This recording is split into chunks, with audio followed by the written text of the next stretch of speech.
Hey, what's up everybody? It's Leeds, and we're back for some more PYRE Community RITE Night, which means, of course, some good old-fashioned multiplayer PYRE, featuring first and foremost none other than the members of the RITE Club Discord server, the place for all things multiplayer PYRE.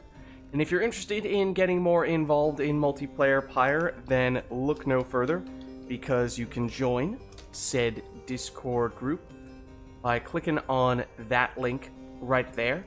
But then again, of course, we are still taking requests from chat when it comes to our players' exiles, masteries, songs, arenas, titan stars, archetypes, any and all of those things. So, without further ado, let's hop into versus mode here. I'll just quickly set ourselves back to our defaults.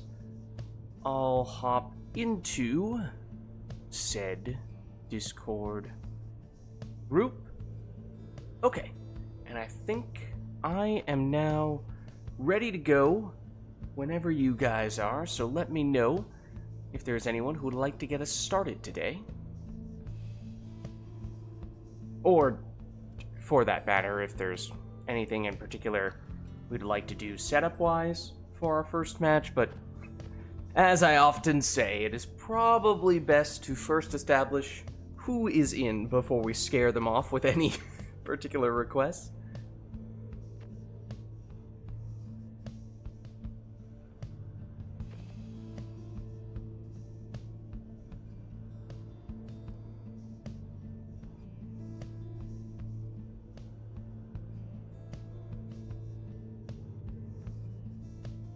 Do I have my controller plugged in still? I might. One sec. Before that messes with Steam Remote Play. Good thing I remembered. Certainly does have the potential to mess things up. And, I suppose, also worth noting, on the topic of Steam Remote Play, yes, as is seemingly always the case nowadays, I did update Steam today, and there was an update to be had, so if there's anyone who is looking to play today, it is probably worth giving Steam a quick restart and just verifying if you do have any updates as well on your end. Of course, who knows if those have anything to do with remote play, but also who knows if Steam did any QCing to see if that update will mess with Steam Remote Play, because, you know, that's just kind of the nature of it sometimes.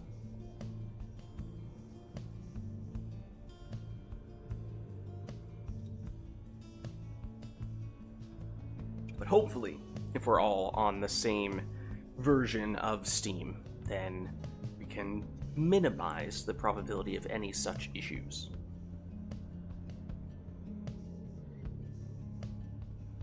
What's up, Spheris? Can join for a few to get the night started. Very nice. Let me get you an invite then.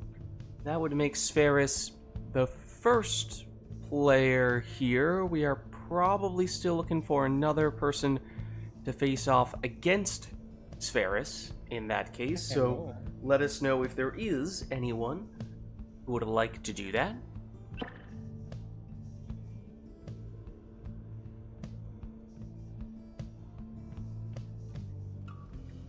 I'm in.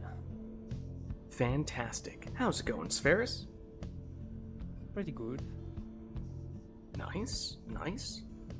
Well, yeah, as I was saying, if there's anyone who'd like to face off against Spheris, we do have, well, we are looking for one other person, so let us know. Happy to get you in. If not, as always, I can hop in for a little bit if we do, in fact, need if people need a little bit more time before they're ready to go.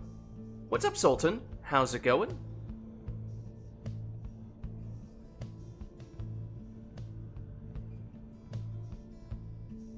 And, of course, as always, would give preference to those of you in chat who are interested in getting in, but as I was just saying, if we do need someone to fill in for a little while, then happy to be that person.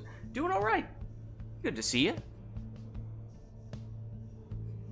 Just getting started with some multiplayer PYRE action.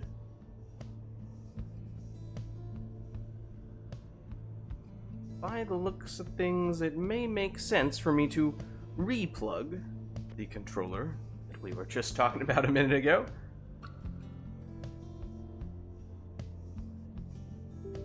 There we go. Alright, so let's see. With that plugged in, that is me on player 2. Okay.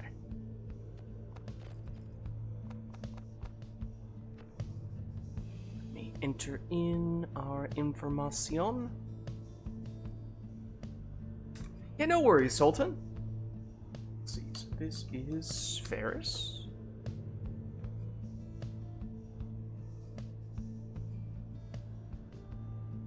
And this one is me. Okay, so then we go Essence, we go Fire Hearts, and there we are. Okay. So in that case, I think we're good to go here, unless we do have any requests for our first match. Then again, maybe we keep things simple, at least at the very beginning here. Not having seen any requests yet, why don't we hop in here?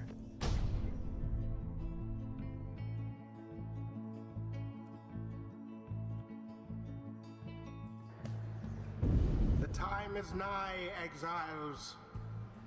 Welcome to the nest of Triesta. At stake here in this rite is your salvation. Only the righteous shall emerge victorious. The Essence, stand prepared. Higher Hearts, stand ready. Now we shall get started. Okay. So no requests from chat for this one. This will be our first match of the day.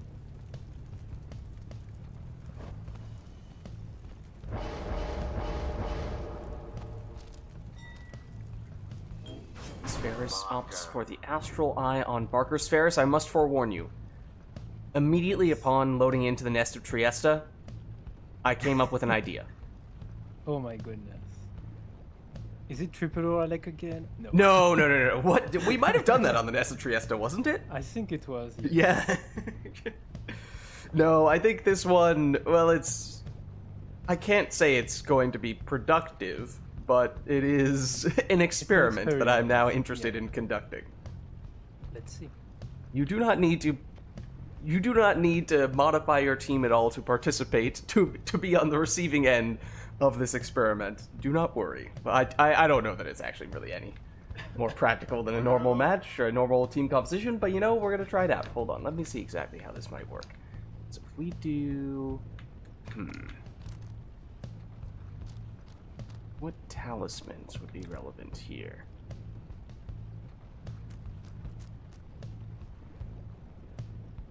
No.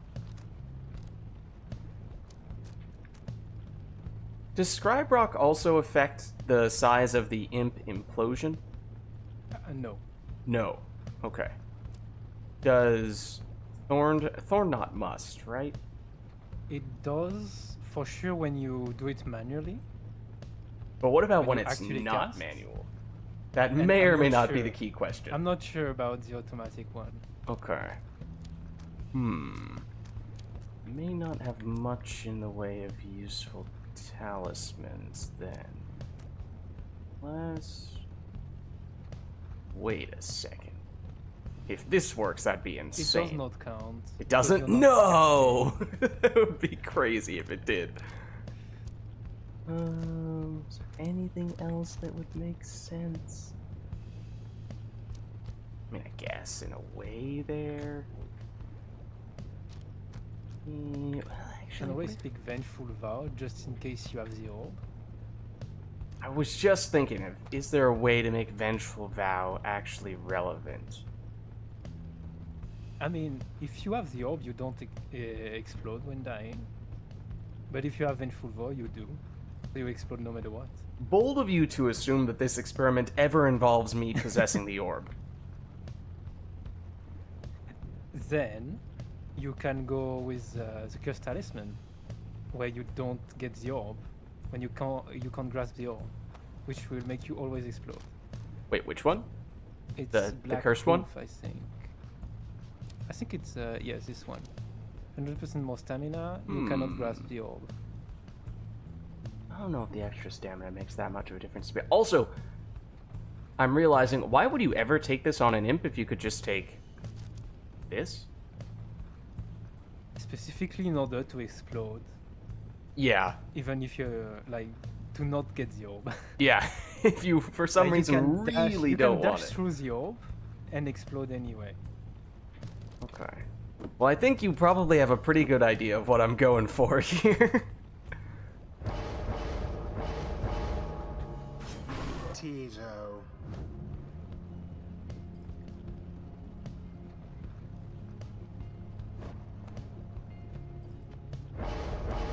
Oh, I suppose. Okay, I may have thought of another thing that could be helpful, talisman-wise. More helpful than I had initially realized. Okay, so if we go here, and then I'm thinking which one, this one is. No, I need this to be on the other side. Darn it. Ugh. Why can't you switch sides? Okay, well, there goes one talisman idea. Okay.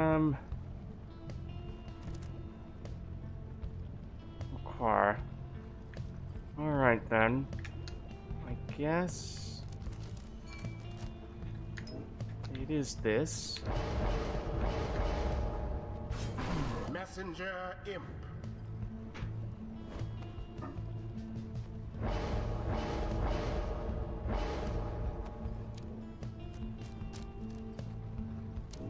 Exile.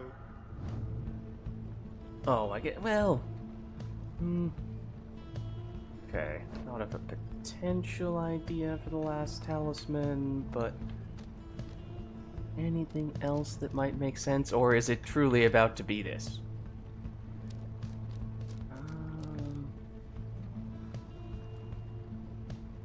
If I had thought about this in advance, it might have made sense to put it on the first one. Then again, who needs the orb, right? That's not important. That's not what we're here for.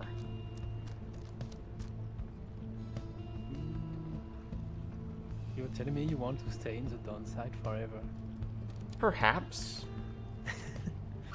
Perhaps. Or you can, if you're planning to explode, you can take the 2 seconds bonus banishment, I guess. This one? Sunken Shadow? Yeah. Yeah. That does something. I have fast respawn between the Cur and the Worm, but I guess it makes Oh, sense. you took a worm? Yeah. Oh, that's a problem. But that's okay.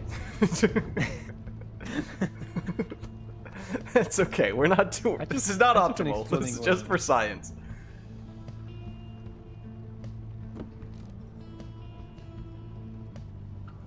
Is it this? Or is it. Just out of curiosity here.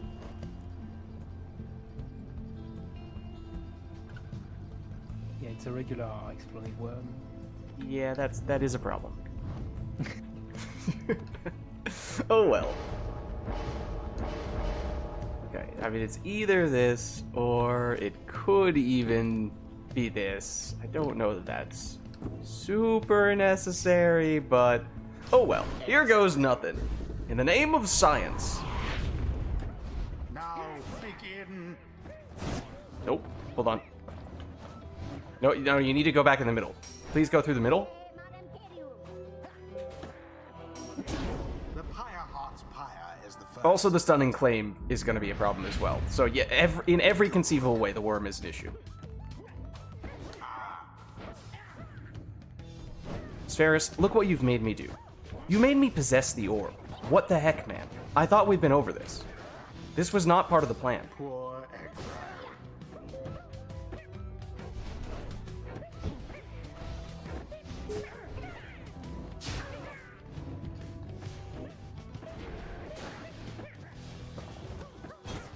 Down goes the Oops. That actually was kind of part of the strategy, but not on that occasion.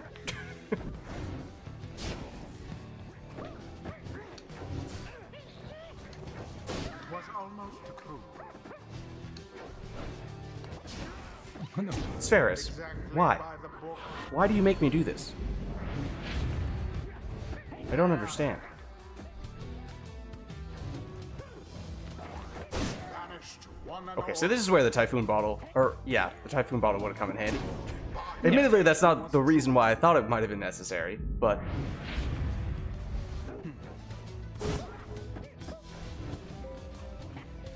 What? Excuse me. Oh yeah, I was gonna say. I did have someone coming back.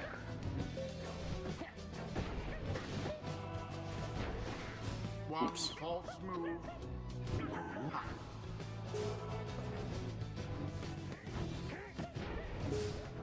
Oh, wow. Wowza. No sign of the Pyre Uh-oh. Hearts for now. I really just wanted to go through that portal real quick. There we go. Oh, the bottle boy. All part of the plan, you see. That much I did predict potentially being an issue. Oh, that much, no. Oh, it's right next to me. Yeah, that's not especially helpful. See, the thing is, Ferris, as we've previously established, I don't want this orb. Why are you catching it every time?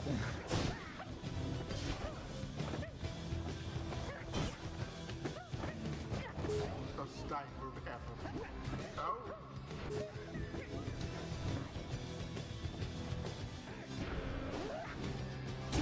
The imp did it. I was too slow. Into the adversary's flame. Oh.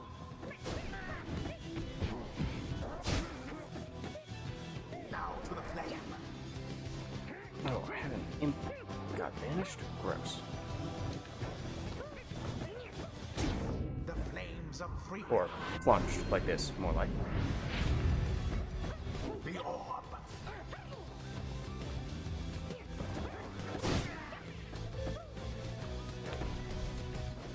No, I didn't time it correctly. That was so close to being exactly what I wanted.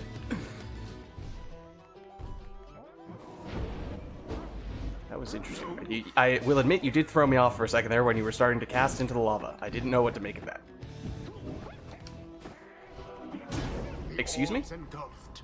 Was I not directly in front of that Too and high? floating? I have no idea. That I do have some questions about that.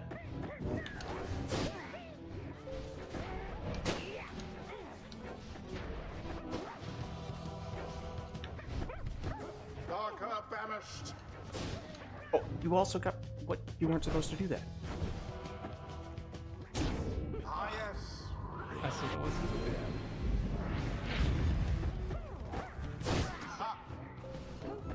No, whoa, did you just see what happened?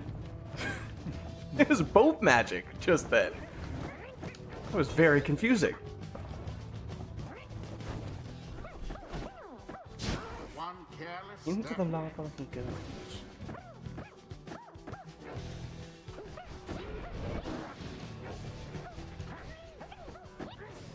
Oops.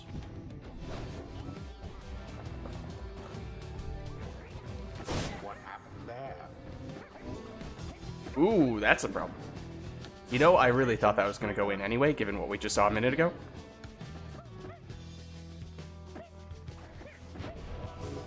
Rude.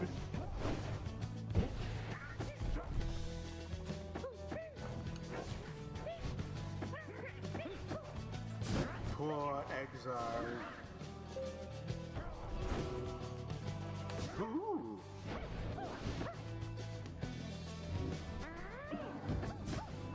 Now go.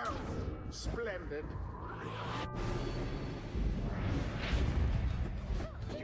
Oh, what? I thought I jumped.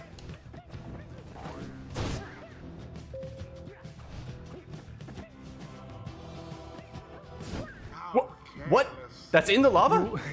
Excuse me? It was the angle it put you in the lava.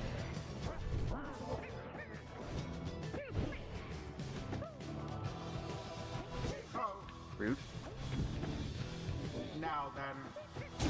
'Tis what the scribes ordain.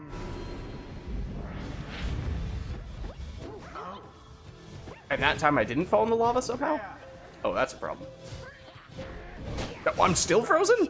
Excuse me? 3 seconds is really long. I think it froze me twice. I'm pretty sure it refroze me. I thought I saw it freeze me 2 times over.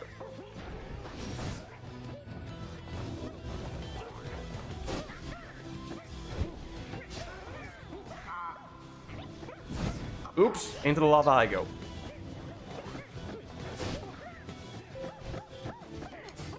Ooh, so much for that pass.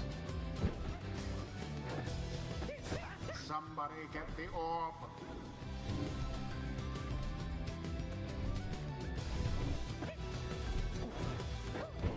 Ooh, that was huge. No. I could have almost got there back in time, but I messed up. Yes. Well done.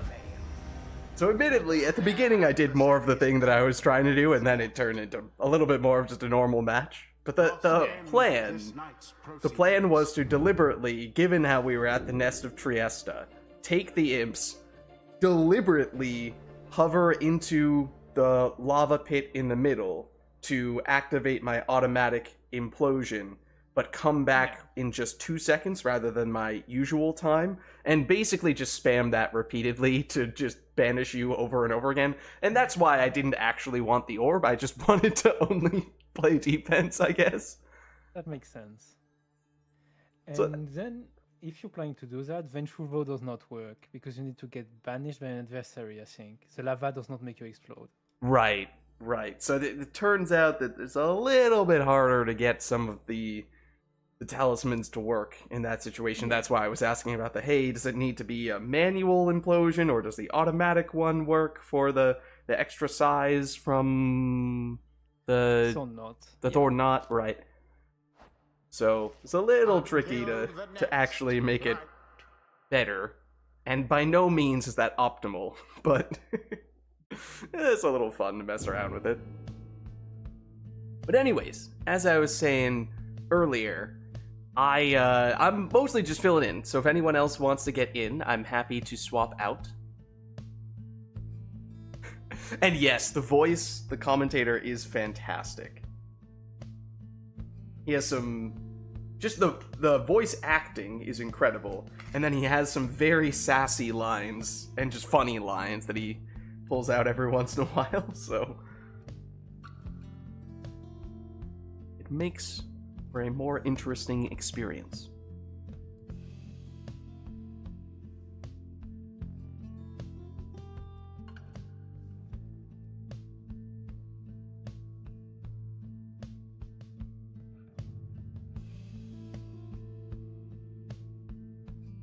Yeah, Sultan, I forget, you were asking about this a little while back, but you have played some of the Supergiant games, right? If I'm remembering correctly.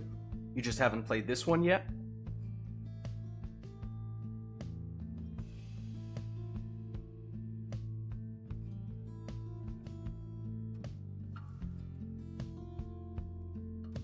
Both Hades games. Okay, yeah. So the person who does the voice acting for that narrator character, he's in all of their games. He's like their star voice actor. But in Hades, he does Hades' voice. And he does several others, but I can't remember off the top of my head which ones they are. Doesn't he use the narrator as well in Hades and Hades 2? Yes, that's true. You don't hear the narrator quite as often, but yes, he's the narrator in Hades as well. Homer in Hades 2, they call him, which is very fitting. I did like that.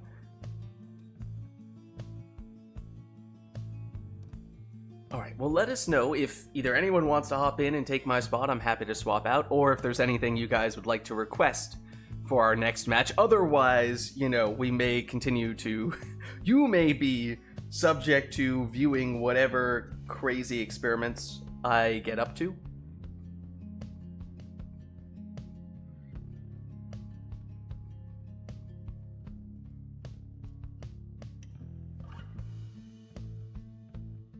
It's good to experiment, because that's how we find out things Mm-hmm. we were not aware of. And sometimes it changes the meta. It's true. I thought we had one at least one strange thing there. There was the question of how long did the stunning claim last, but I don't think that was it. Was it that we had a portal from one of my imps that was sort of in the lava, but sort of not? Yeah. Was I it think that that? was just the angle you went through. I that think put you so, in the yeah. lava. I feel like there might have been one other thing that was a little bit odd and attention-grabbing, but I can't remember what it was. Maybe it was one of those. But Stunning Claim, since I've been playing it a bit too much, it's just longer than we expect it to be. Mm-hmm.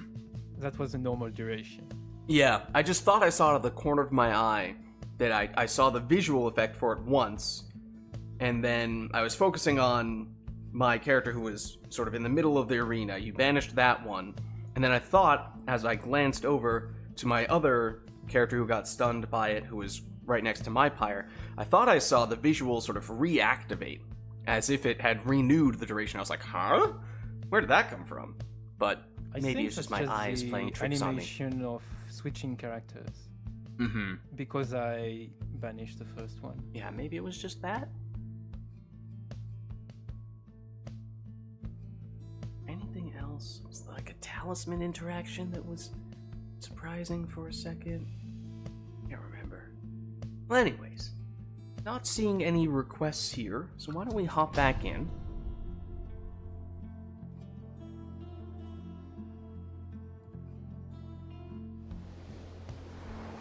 Oh. The essence shall Oh. now face the pyre. Alrighty then. Welcome. Who shall conduct the rites? We don't have a tome for Pyre. However, we do have something kind of similar in a way, or at least Exile. the closest applicable thing. We have to have a spreadsheet of some variety, don't we? We have- What? Are you familiar with the tome, Spheris? You may not be. This is from typically the Mass Effect streams that we do. Oh no, I'm not familiar with it. Well, let's just say that when it comes to Mass Effect, oh, hold on, this is the private version of the tome. I can't reveal that. That's top secret. The externally facing version, I can show you that.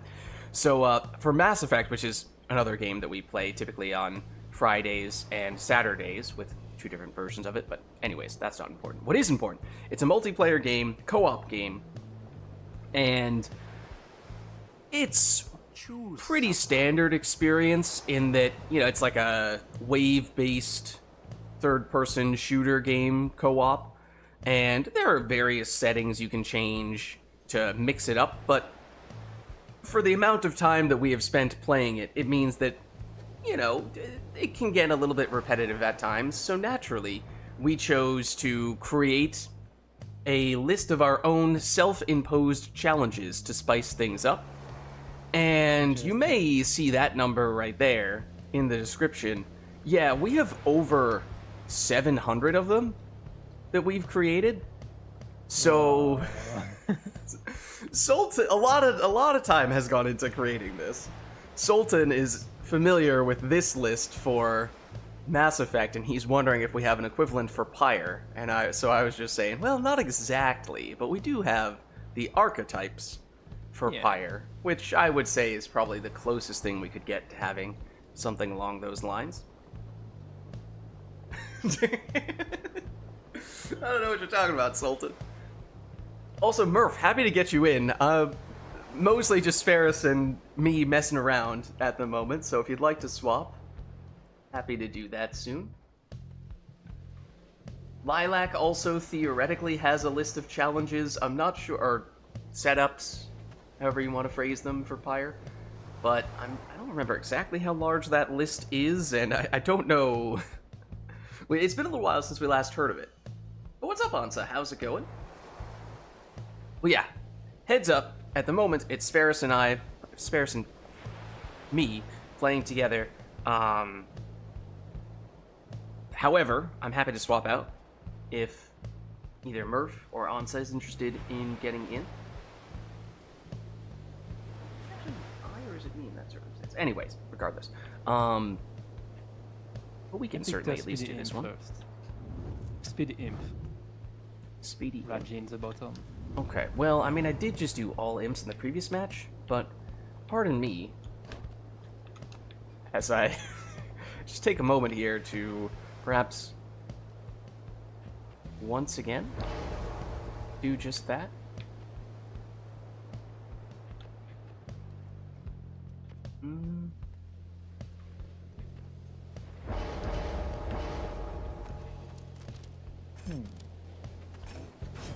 Tizo. Be no mic, but otherwise can hop on if desired. Yeah, I mean, mic is always optional. So don't let that be a reason to hold you back. Let's see. So, hold on. Are you going double imp here? Well, I mean, that's okay. I just need you to know that, of course, that may make two of us.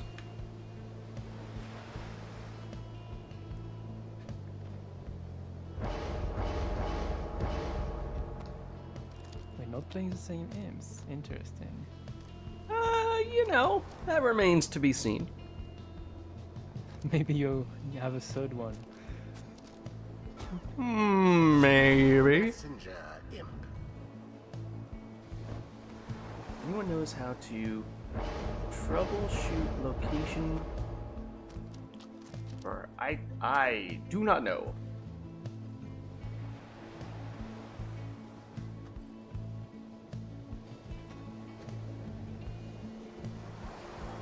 Game seems potent to have 4v4.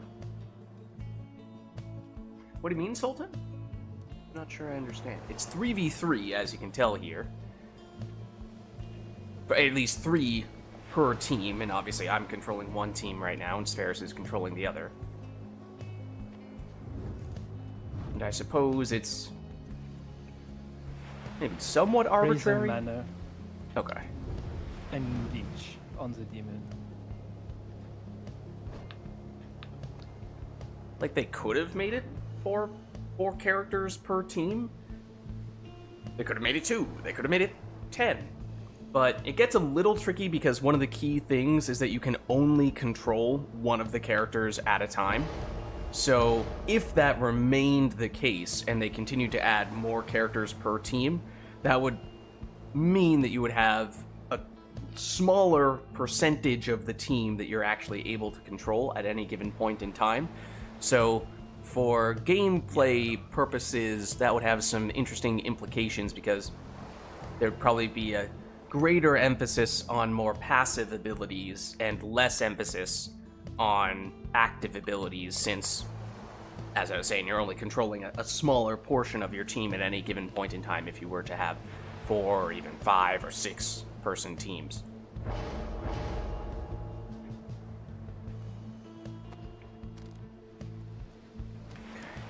This one will do.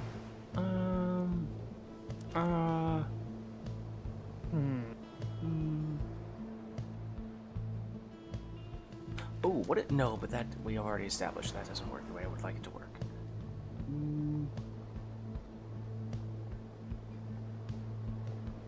I mean, I mean, this actually doesn't have all the masteries I'd want for that, so that doesn't make much sense either, to be honest.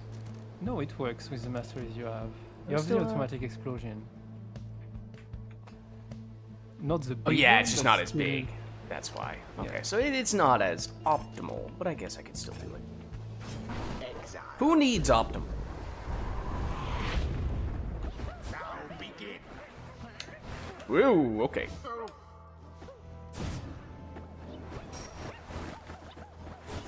Zoom! in honor of the scribes. That's it. Oh my goodness. That was very hard to control. Also, hello there. Don't mind me. The orb is taken. The messenger imp threw The it in. messenger imp.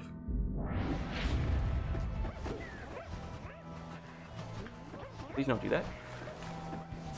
Oop, that was not what I'd planned. Oh, And that's a problem, is what that is. I'm totally over here, and that's where you should be going.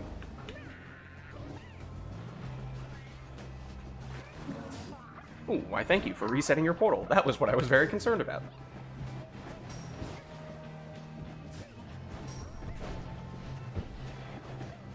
Nope, don't do that. Nope, don't bully me like that.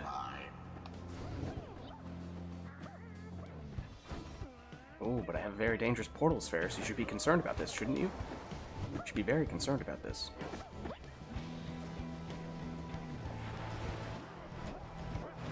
Please stop doing that. I don't appreciate it when you do that. Whoa, that was interesting. Which imp should you be concerned about, Spheris? That's a great question. All of them. That is, in fact, the correct answer. Congratulations, you passed the test. No, no, that's not what I was looking for. Nope. Nope, don't do that. Don't do that.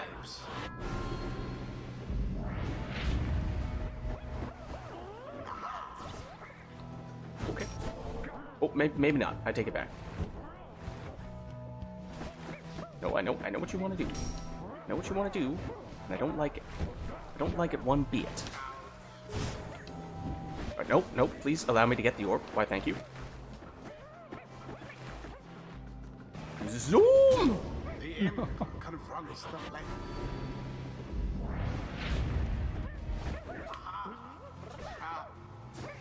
What? No! I was supposed to banish you, not the other way around. Invulnerability frames. Okay, that portal is a problem. Make no mistake. That portal is a problem. That portal is a problem, however, it may be a moot point. Oh, too slow there.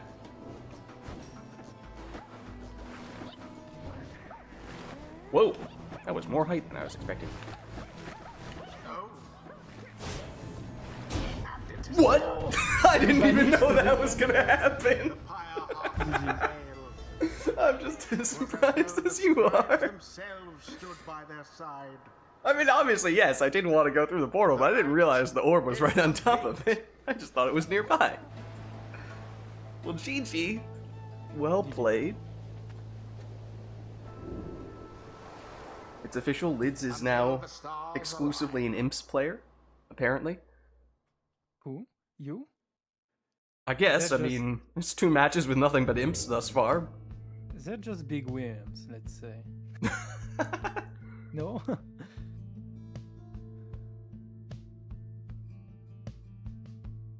Reminds you of the Darkest Dungeon narrator. I know the name of the actor is Logan Cunningham. I know I've played a little bit of Darkest Dungeon, but it's been a while. And I remember that it's also very sort of outspoken, charismatic narrator, but I don't think it's the same person.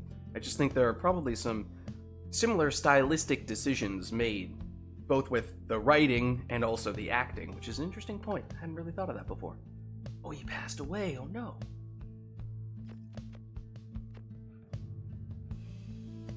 Alright, Ansa is potentially able to join here. Well, let me just double check. I know, let's see, Ansa's expressing interest. Murph was talking about maybe getting in earlier. There was that question about have to go no mic. Otherwise can just hang out. Overconfidence is a slow and insidious killer.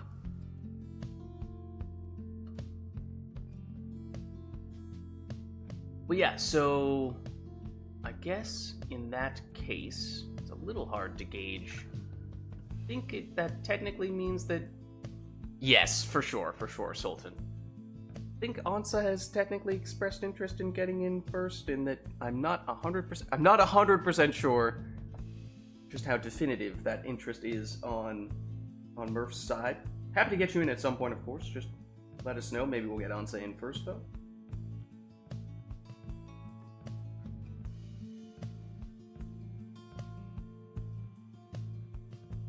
They have done several DLCs for Darkest Dungeon, right? And then they made a sequel, of course.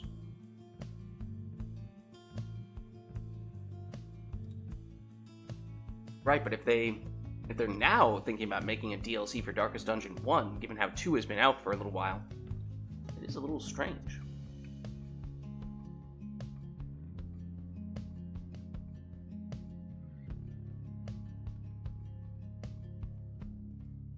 But who knows? That's why it's weird, but they are going back to the first. I think they're putting Darkest Dungeon 2 characters into Darkest Dungeon 1, or something like that. Yeah, I think it's Darkest Dungeon 1 that I played briefly. I don't think I ever did Darkest Dungeon 2, so I don't know how different the characters are from between 1 and 2. 2 was not received as well as 1. I mean, 1 was really well received, right? I mean, I think that's probably generally considered one of the best indie games of all time, right? At least, if not in that, the very top tier, awfully close to it, right? Hello, I am here. Hello, Ansa. How's it going? My butt betrayed me right as I was gonna hop in, so I had to run to the bathroom, and I'm back. No worries. Let's see, I've unplugged the controller. Let me get you an invite here. Oh, controller. I need my controller. That's important in playing. That's better. I mean, unless you have truly transcended the realms of time and space, and you can telepathically access Steam Remote Play. Steam Remote Play? That would be crazy. Right. In which case, I would have many questions, but... I would share none of the secrets. Those need to be kept secrets for a reason. Okay. Steam Remote Play has not sent me anything yet. I did not... When you said you needed to grab your controller, I delayed for a second. Okay. So, are you ready now? Gotcha. Yep, I have my controller plugged in. Should be on its way now. I need to start playing more PYRE, if only to look back at the thing and see if my voice training has done anything. Easy recording. Don't need to do my own recording. Just record it on PYRE with a chat. Okay, looks like we have you in now. Alright. Okay, yeah, this looks like my stuff is working. Okay, Ooh, great. my ping is not great. Wonderful. Well, if it's any consolation, at least you are not playing against me with 0 ping. Yeah. That's fair. The little graphy thing. I don't know how to read it, but the spikes are spiking, and I'm like, oh boy, Yeah, this is a fun time. the spikes do This be is spiking sometimes. Ooh, my name's on the board. Let's go. Oops, hold on, other side. There we go. Alright. So, we have Ansa in now. Let us know if there's anything we'd like to see between Spheris and Ansa, or if we'd like to just leave it up to the players to go with whatever they want here. If anyone makes me play SAP, I will cry. I am absolutely just balls to the walls awful at SAP. Well, why don't we start this match before we invite anyone to do that?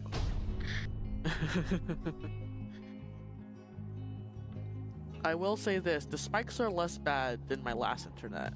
Okay. The essence. So maybe I will versus only not the get kicked this time. Beyonders. Welcome. The graphics are also better. Shall the Wow! rights. Look at that. Look at that HD vision.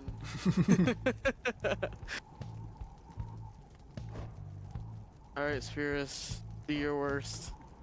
And I'll do my best. Oh. No, what's it called? The thing that, the ability that lets you revive everybody? Not on the first one. Oh, not on the first one, he says. Well, that's a quick throwing snapshot. Maybe there will be more nomads to come in that case. Maybe. Who knows? Perhaps I've inspired Spheris by going triple of one class for the first 2 matches, and now he's going to do it himself, just on the nomad route instead of the imps. Well, it's a speedy Pamitha for Ansa in the first spot. Oh wait, I should not have done that. You have shoulder smash. That's bad for me. That is a second nomad. Confirmed.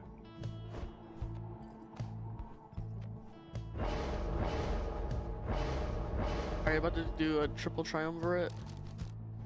I'm not sure yet. Triple nomad would be very interesting. That is for sure. What did you pick on the Crone. Oh, pit? Okay. yeah, I was like, oh, that's a bad first one against your shoulder smash. But you know what? Oh, we are having a triple triumvirate of nomads. Let's do this. Oh god. It is triple nomad. Okay. Alright, paper boy, I choose you.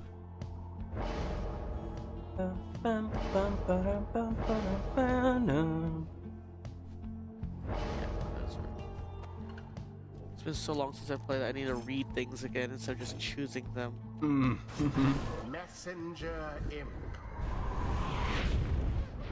Begin. Well, here we go with our first match between Spheris and Ansa for the day. Ansa getting us started with a 20 damage throw from one of those Nope, nomads. Spheris. Oh, excuse me, Spheris.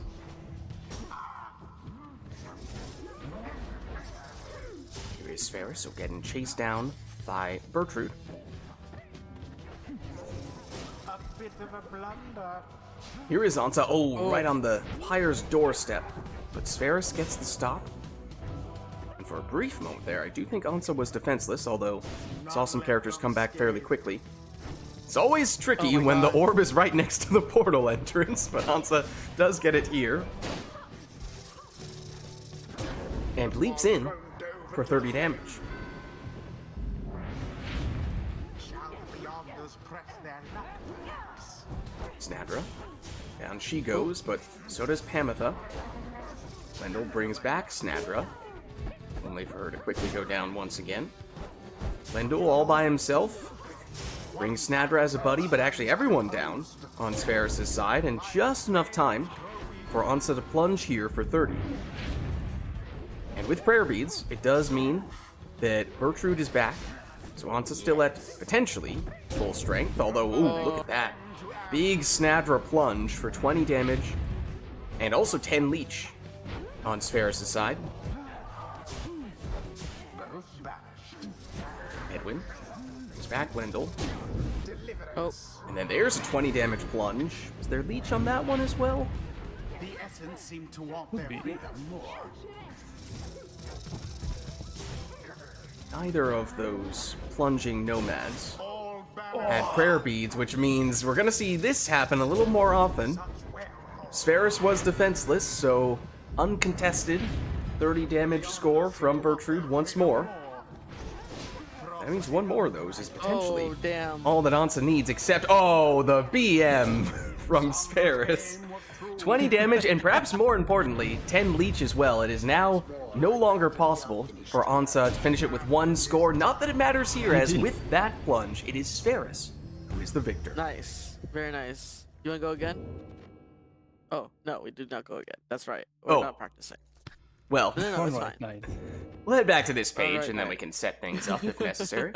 So let us know if there's anything we'd like to see for the next one.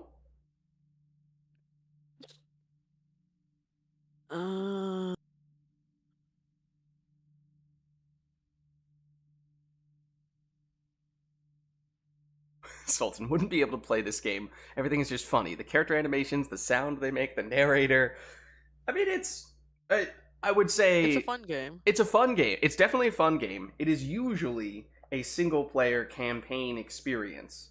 And one of the noteworthy things about it is that it has a very strong narrative aspect to it. And the competitive aspect to it really is not even that big of a deal, because it's somewhat notorious for being a game that you can lose every single match you participate in, and you will still finish the game.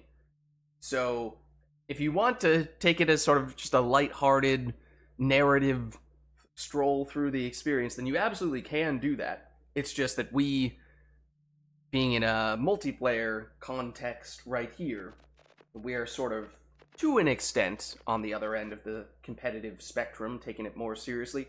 You know, there aren't any stakes on this occasion. We're not in a tournament or anything like that. But it's a little different than what you would generally see from a campaign run, which is, of course, the main experience that most people would have with this game.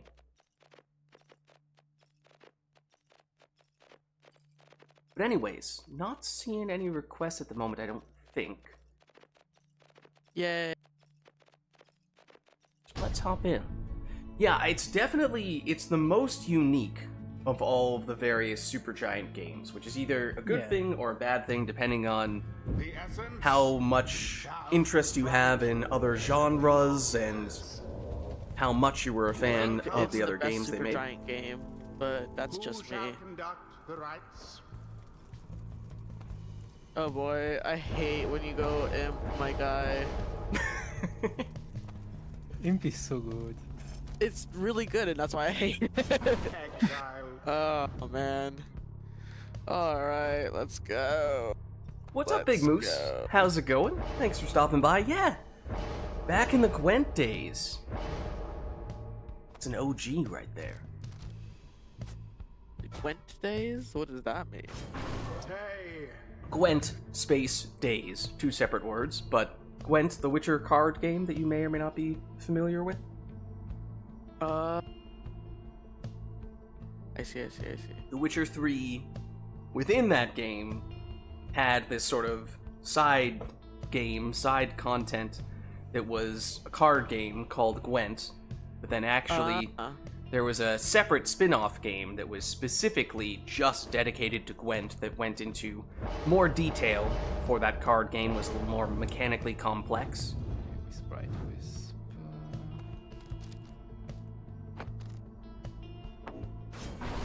Yeah, it slowed down because they had a several year, I don't know exactly how long, but several years in which they continuously came out with new cards for this game and balance patches and all that sort of stuff. But then a few years ago, they discontinued the official developer support, and they did was kind of an unusual, at least, if not somewhat unique approach, where they then actually left it up to the players to vote on future balance changes, and they no longer had the developer involved in that.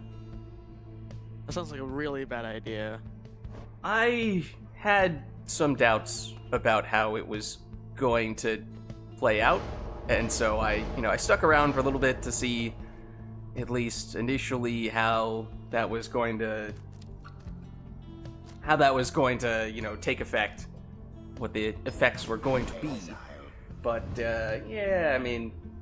fairly soon thereafter, I slowed down, and so I haven't played in a fair bit. But good to see you, Big Moose. I think I recognize your YouTube. What's that? The avatar picture, the profile picture you have there. And yeah, new Witcher 3 DLC on the way, which is kind of crazy. And Witcher 4 theoretically in development as well. Not to mention, there's a few, like 2 or so years ago, don't quote me on the exact timetable, but a few years ago, they added official mod support to The Witcher 3. And so there's been a lot more user-created mod stuff, and some of which has been really ambitious. And so I think there are potentially some pretty big mods in the works as we speak. The orb quenches the flame. This is not my map. I am learning. I am really good at some maps and really bad at some other ones. This one's tricky. Did the Witcher 4 video, have they released stuff with actual gameplay in Witcher 4? Are they that far along already? I don't know if I've seen that yet. Oh.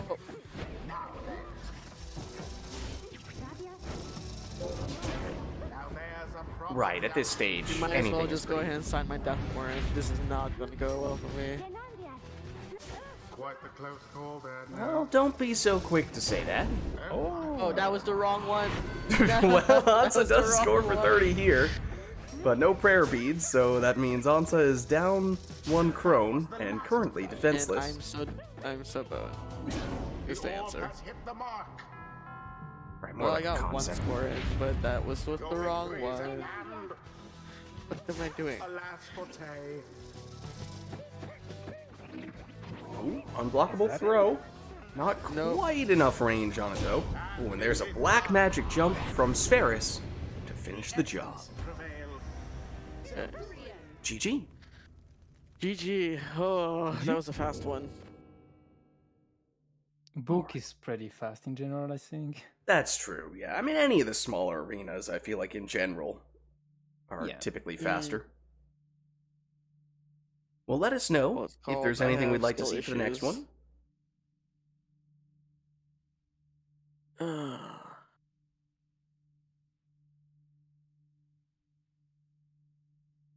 I've been playing so much Magic and stuff lately. Magic the Gathering? The card game? Yeah, yeah. Okay, so you're a bit of a card player yourself then, I see. Yeah, I actually am working on doing custom lands. Hmm? Yeah. I posted in the server, some As in lands I the drew. art for it? Or what? Yeah. You're doing full art lands. Cool.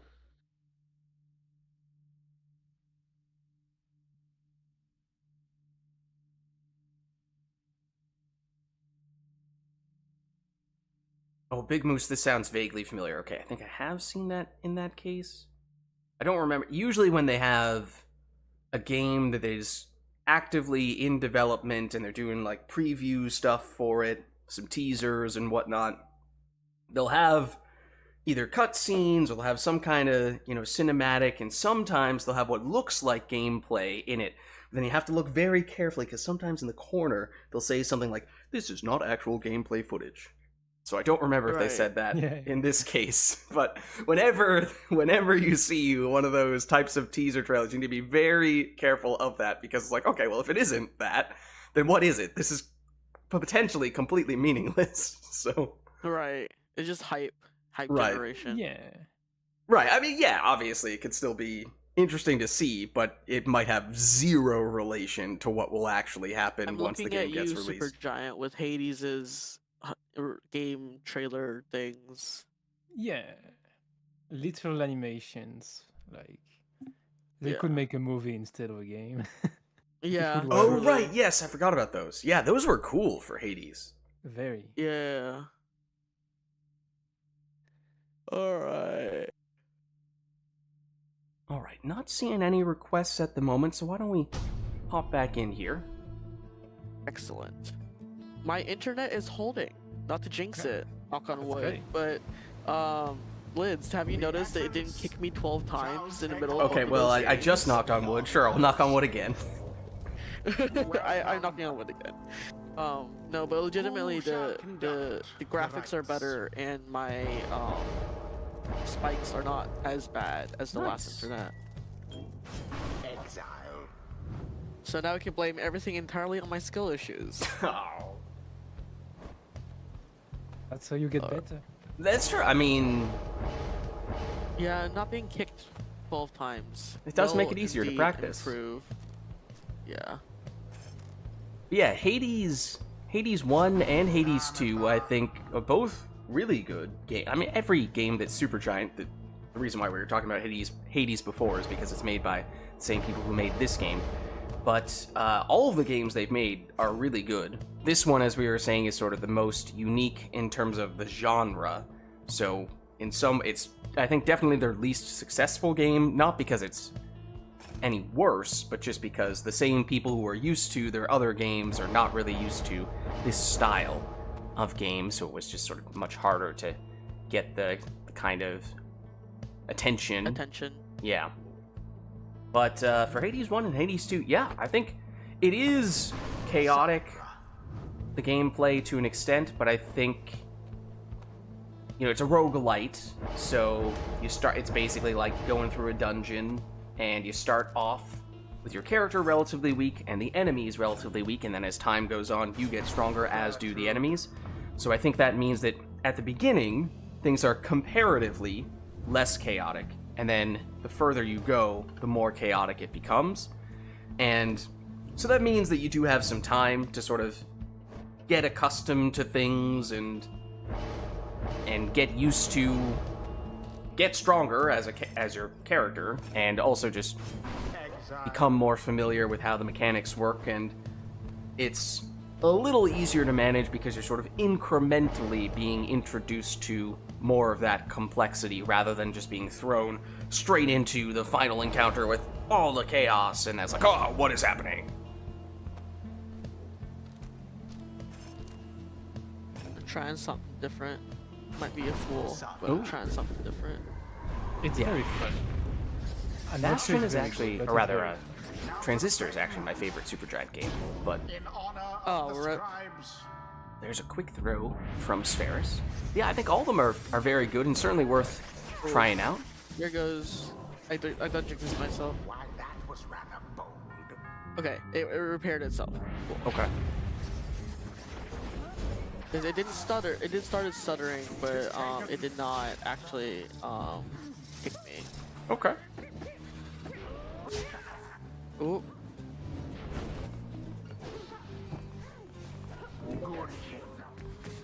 That's an interesting way to phrase it, Murph.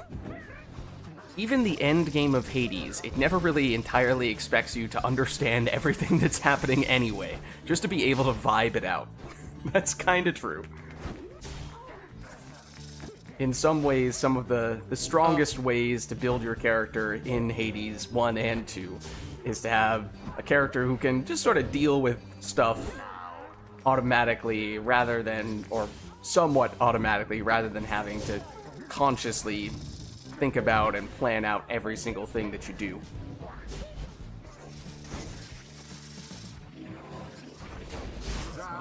Oh. Big banishment there for Spheris.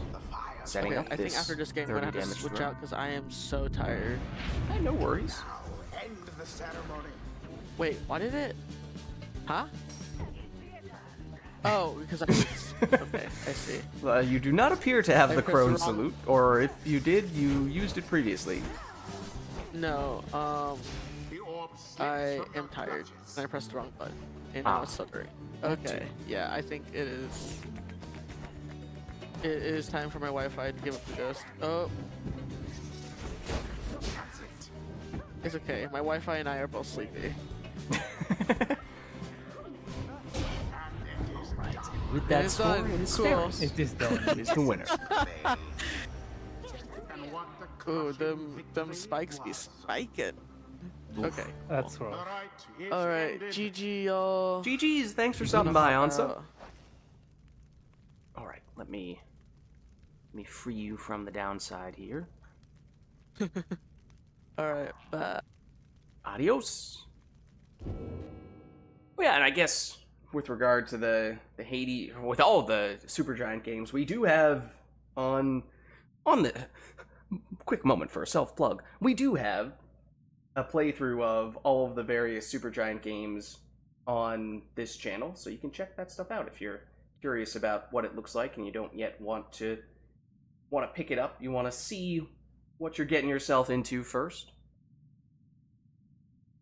Yeah, Transistor is actually, I would say, my favorite Supergiant game, but I like all of them. Oddly enough, Hades 2 might be my least favorite. Not for gameplay reasons, though. For story reasons. Fair enough.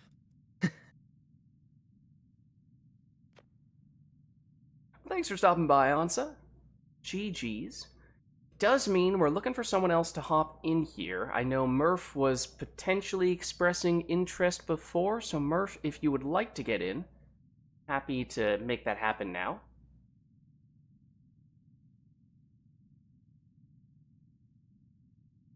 Otherwise, if not, then open invitation.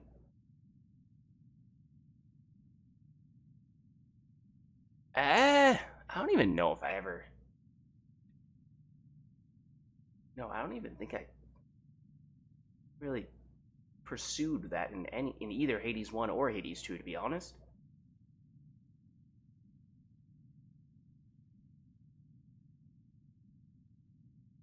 Let's go, Murph. Let's do it.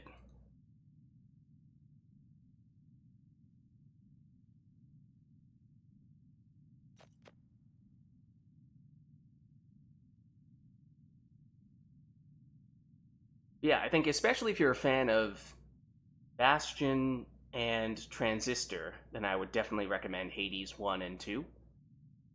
As I said, Pyre is kind of, in a way, in its own category to an extent. I don't think so, no. Anyway.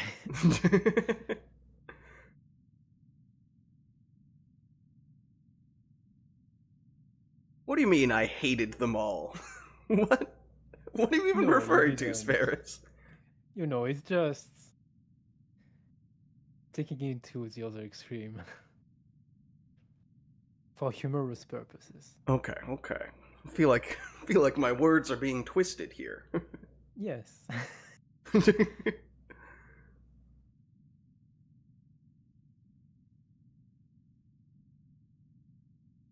Yeah, you can definitely win the favor or disfavor of basically every god or goddess in Hades 1 and Hades 2.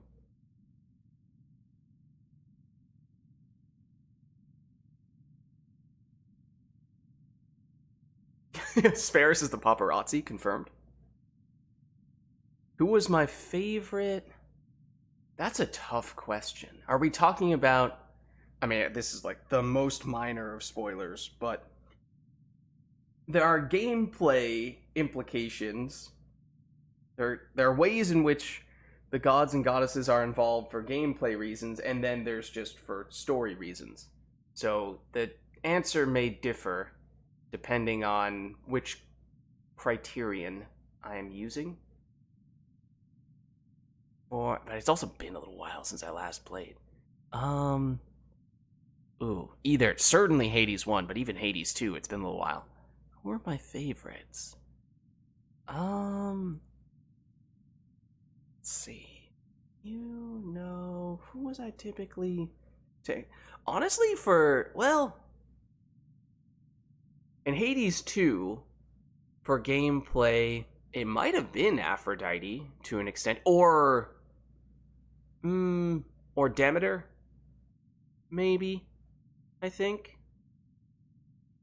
Then for more character/narrative purposes, that one is harder to think of off the top of my head.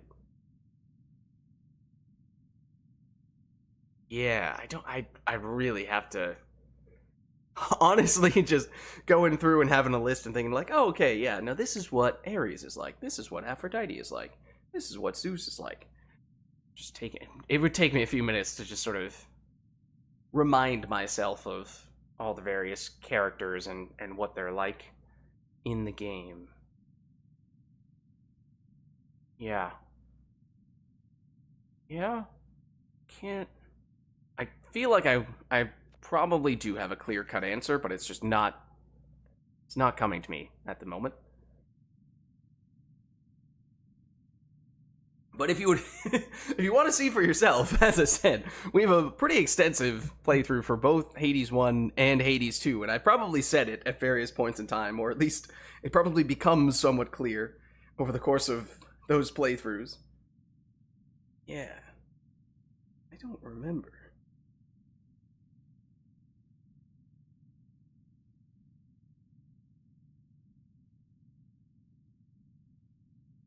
Well, anyways, I think we were potentially... Well, we are looking to get someone else in here to face off against Spherus. As I said, there was some talk of potentially getting Murph in here. I, may or may not have Steam Remote Play or my Steam Friends list up right now, in which I can perhaps see that Murph is presently playing a different game. So I don't know. I don't know if Murph is able to shift gears to join us imminently, or if there's anyone else who would like to do that. Invite me anyway, he says. Don't worry about that, that's not important. He can play 5 games at the same time. He's a smurf.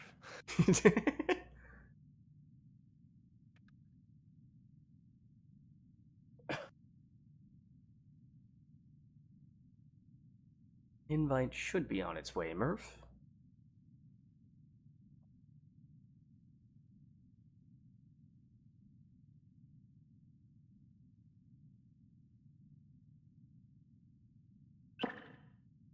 There we go.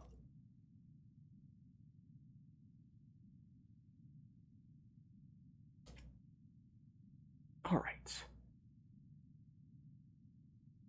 Murph, which tribe? Oh, I guess first let me double check.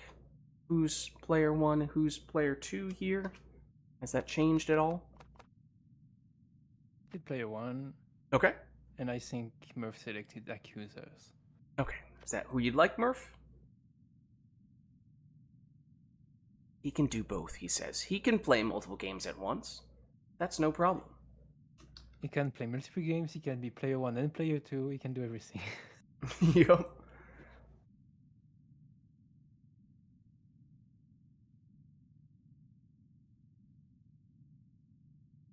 There we go. Alright, well, let us know if there's anything we'd like to see in this next match between Spheris and Murph. This, of course, will be Murph's first match of the day. He also may or may not be playing multiple games simultaneously, so up to you as to whether you want to give him a chance to warm up or if we want to throw him straight into the chaos here.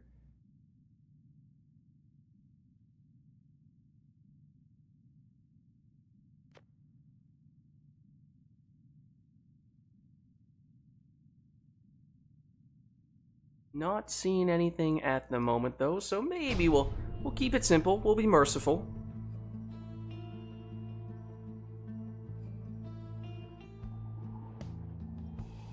The essence shall take on the accusers. Oh, hold on. We do have a last-minute request here from Hansa to have both of you go triple harp. Oh my goodness. It's not something I like to see. Triple nomads is one thing, but triple harp is something entirely different. Exile. Murph says it shall be done.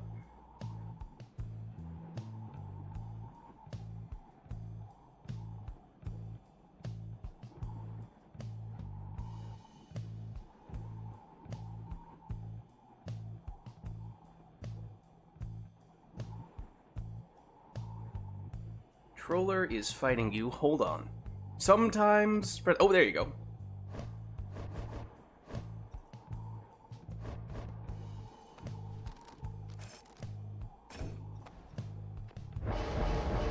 So I think it was quick throws in the case of Spheris. And that was what? Prayer beads? For Murph? Yeah. What's up, Lilac? How's it going? Greetings to you as well.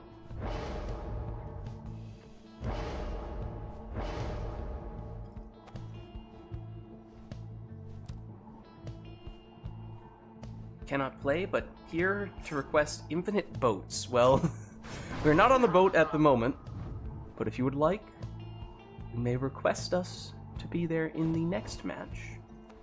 Infinite boats. What the hell is that? Exile.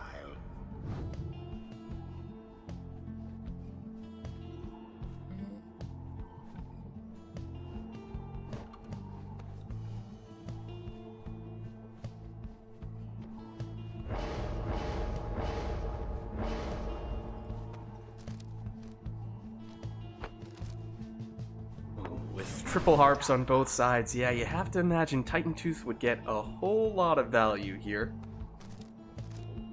He picked it first, so I kinda had to.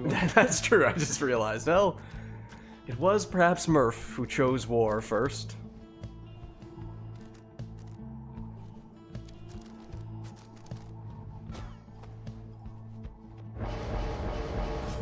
He also went salutes. and that's a bit weird. Here we go. This is our first matchup of the day between Spheris and Murph. Both players taking 100% harps in this matchup. See how that plays out here. Here's Spheris with Tamitha. There's the Titan Tooth activating, and oh, was it double Titan Tooth? Both players getting stunned. If I can't move, then nobody can move. Well, it is Spheris getting us started with a 20 damage throw. Was dangerously close. Is this once again double Titan Tooth? Oh, but Spheris. I think it was him who switched out of it for a second, although nonetheless, it is Murph. Plunging here, was it Murph who switched out? Yes. The two triumvirates are neck and neck. No sign of the Everyone down on Murph's side. Opportunity here for Spheris. Throwing that one in for 20. Best not given to pride just yet, Essence. Murph on the move. Sword right here. Plunges here. That's another 20. And does have prayer beads on that harp, so he's still at full strength, and that means we are truly tied at the moment. I almost made all of one class into an archetype as Spheris throws this in for 20, but given how common that is as a request outside of the archetypes world, I deliberately did not include it. Once again, an answer from Murph, and these two remain tied. I tried to keep the archetypes things that were not often requested to make them feel a little bit more unique. Yes, it is maybe possible to have triple of a certain class and still have an archetype, but it would probably vary from one archetype to the next, just how doable that is. Well, one score from Murph is likely all he needs here. Spheris, however, would need 2. Here is Murph, and there is the winning plunge. The accusers prevail. I just can't play harp, to be honest. They do deserve their Well, GG. after all. Well played, you two. The rite is done. Alright, let's head on back. Until the next rite. Interesting. Okay, so we do have a request here from Lilac. It is for archetypes.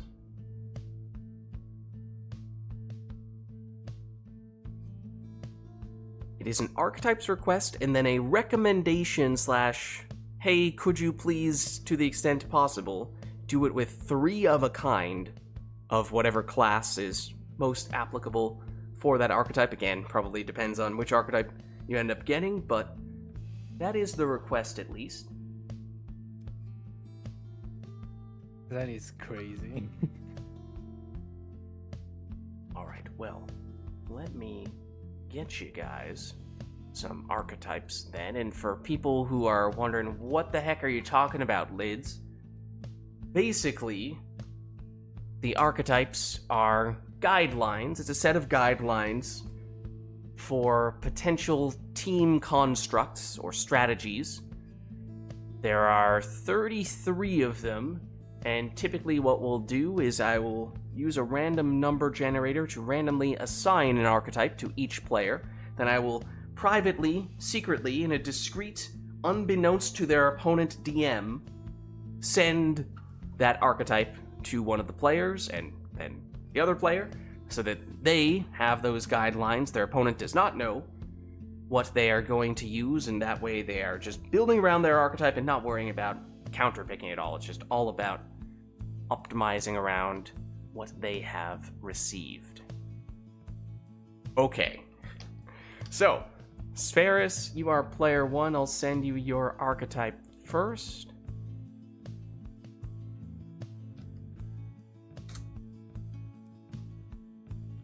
Alright. And as Lilac was saying, to the extent possible,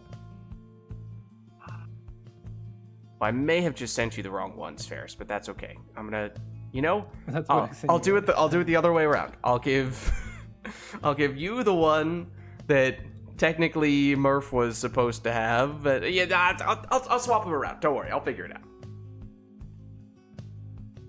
I'll find a way. Did I copy over the wrong description for Spheris? Perhaps. That's not important, though. That's not important. If I had said nothing, he would have never known. Indeed. Okay, Murph, your archetype is in as well. So, with that being said, that means you guys can construct your team however you see fit to abide by that archetype, and that may be more of a team setup, or maybe more based on how you execute once the match has begun. We'll see where we end up for the arena, but we also have that recommendation, the not quite as strict request from Lilac, asking that you try to put 3 of a kind for your class. Go all in on the same class for your given archetype. Who shall conduct the rites? Okay.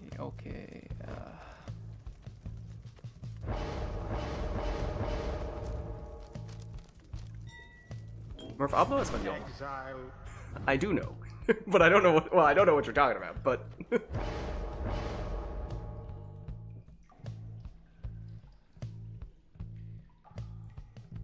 Oh, maybe that's what it was.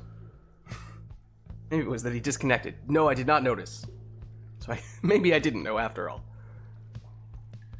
Mm-hmm.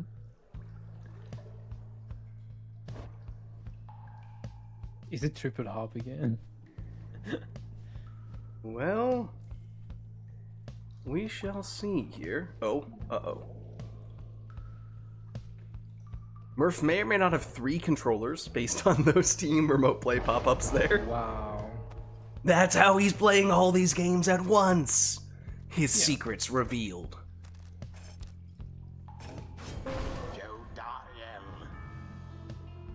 Alright, so theoretically, if the players are to go all in on one class, that means we do know what their entire team is going to look like. It would be all savages for Spheris, and it would be all demons for Murph.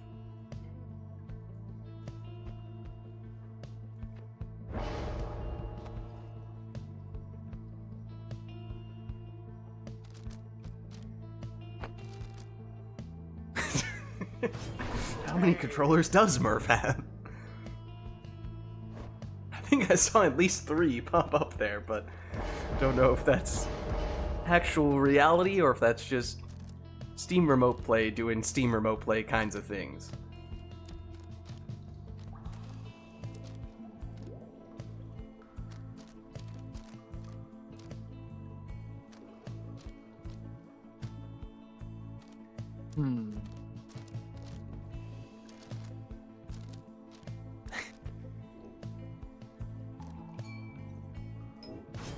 Ignarius.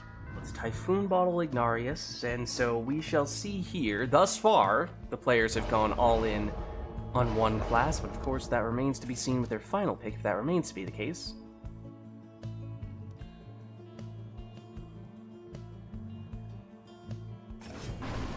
And it is Prayer Beads Almer, so yes, 100% Savages for Spheris. There is perhaps a question as to whether Orlek counts as a demon or if he is in his own category. For a second there, it looked like Murph was going to do it. So it would work on either team. Alright. No, it's a normal demon. Oh, I did just see... Oh. Hold on a second. I just saw a little controller pop up.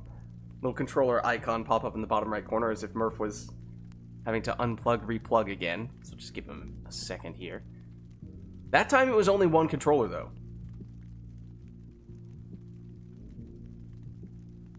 He got nerfed. He only has one controller. Murph the Nerf? Or Yeah. Nerf the Murph? Nerf the Smurf? I don't know. Something like that, right? Let me make sure. Alright, it looks like he's good. Yeah, just throw that in the middle, I guess. Or That was not something like that. That's good enough. Okay, there we go. if we see Murph suddenly activate additional controllers mid-match, and he suddenly gains the ability to control multiple characters simultaneously, then we know. Then we know he's transcended. Then we know he's evolved. So it is all demons against all savages, of course. We shall see how this matchup plays out. This is an interesting idea. Of course, does mean you would think the mobility advantage, distinct mobility advantage, goes to Spheris.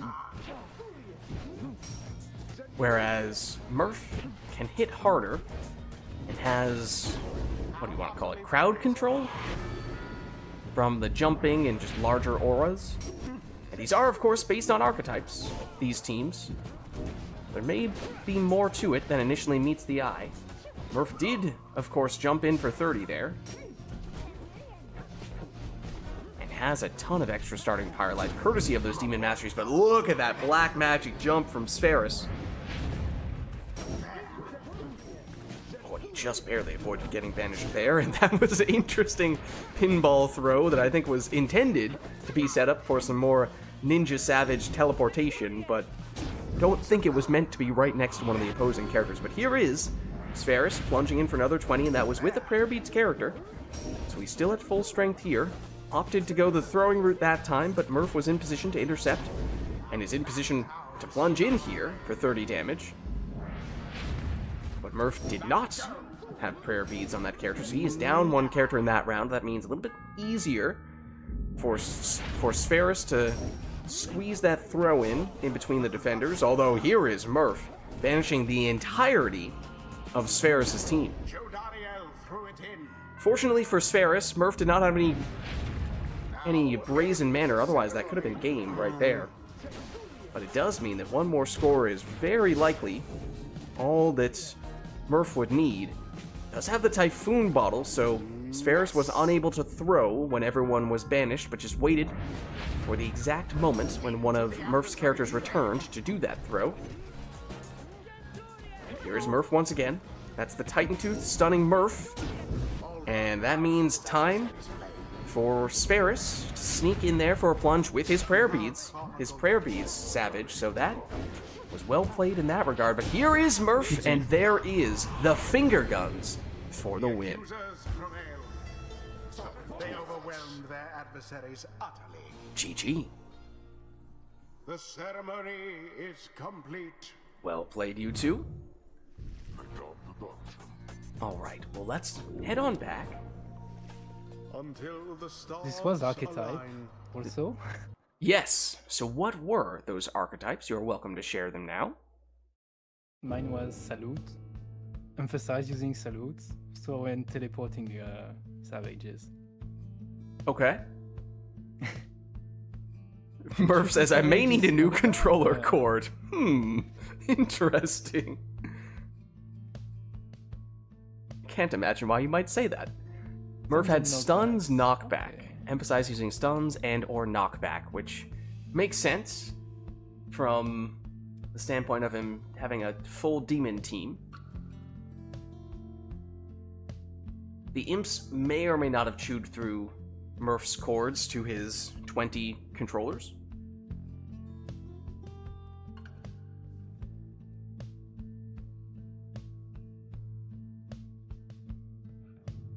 Well, let us know, I guess, first of all, Murph, let us know if you're still good to go or if it is a critical issue here.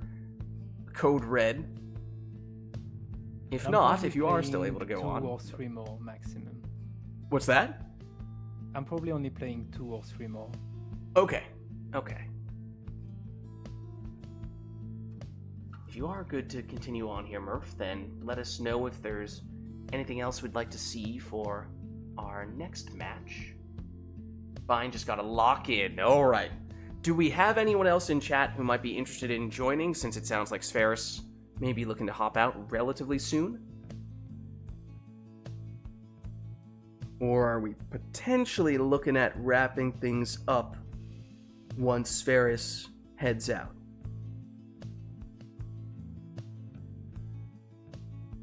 Ansa can get back in. And let's see. Ansa, you were only playing against Ferris, right? You have yet to play against Murph, so it would be a new matchup? That would be nice.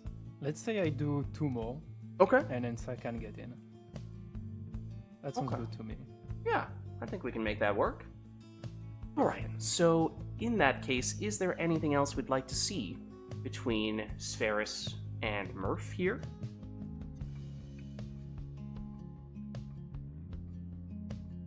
If not, of course, we can always just leave it up to them to go with whatever they'd like. You know, given what you were saying earlier, I'm surprised it took us this long to get this request. Again. Did we get a... We might have gotten another random boat in between, though.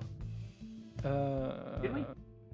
I think we got about the 2 of us at the start, but that's We it. had that, yeah. Have we had any since? I don't think so. No? Okay. So it's fine. It's fine. It's fine. It's fine, the world is burning around me. Everything is fine. The essence shall confront the accusers. Welcome. All right. Well, no requests outside of the boat. Conduct the rites. It's up to you all to choose whatever you'd like here with your team compositions. Exile. It's Prayer Beads Gareth in the first spot for Sferis.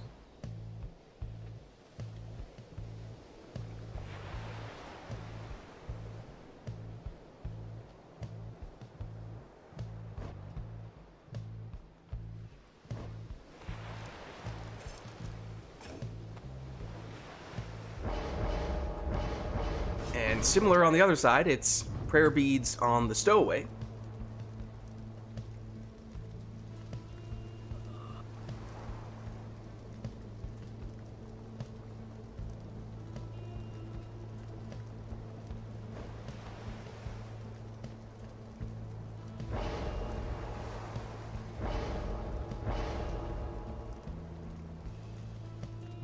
Gotta make a budget for going to Art Shop.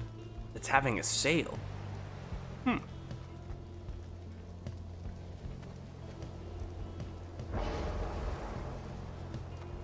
That could be kind of fun, though. If you think about it from the standpoint of what stuff you might be able to get. Watercolor paper.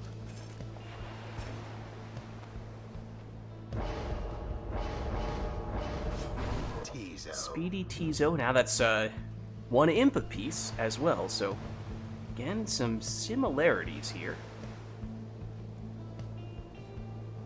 Also some paints. Nice.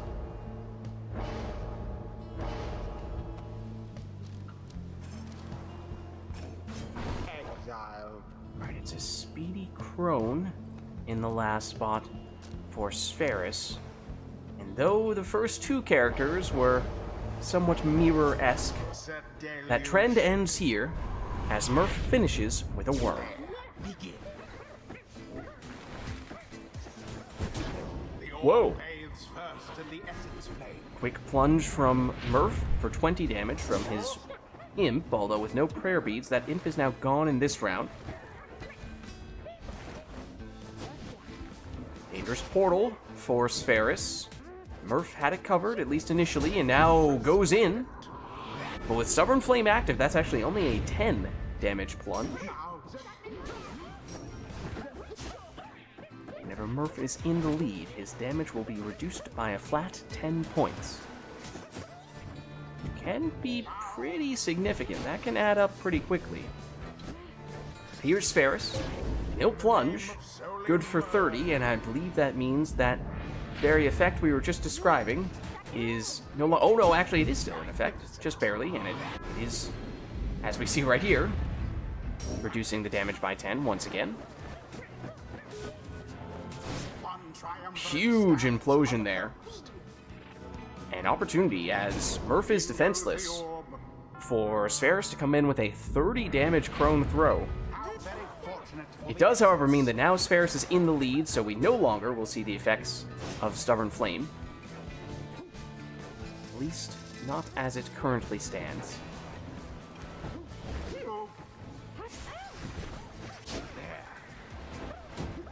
so. For Murph. Close, but not close enough. Here's Ferris. Whoa, my goodness. That's a bit of boat magic for you. Now go on just once more. There it is. Quickly answered, though, by Murph. Except the numbers aren't quite the same here. One score likely all that we would need to see for Sferis. Same cannot be said for Murph, though. Oh my goodness. Murph is embracing the boat magic. They did it. But with that plunge, suddenly this is a sudden death match here. Either player capable of finishing this with one score. Here's Murph. But with Stubborn Flame, that actually isn't the case. Now it is, though. I forgot about Stubborn Flame, oh my goodness, and Garrett forgot about Gravity.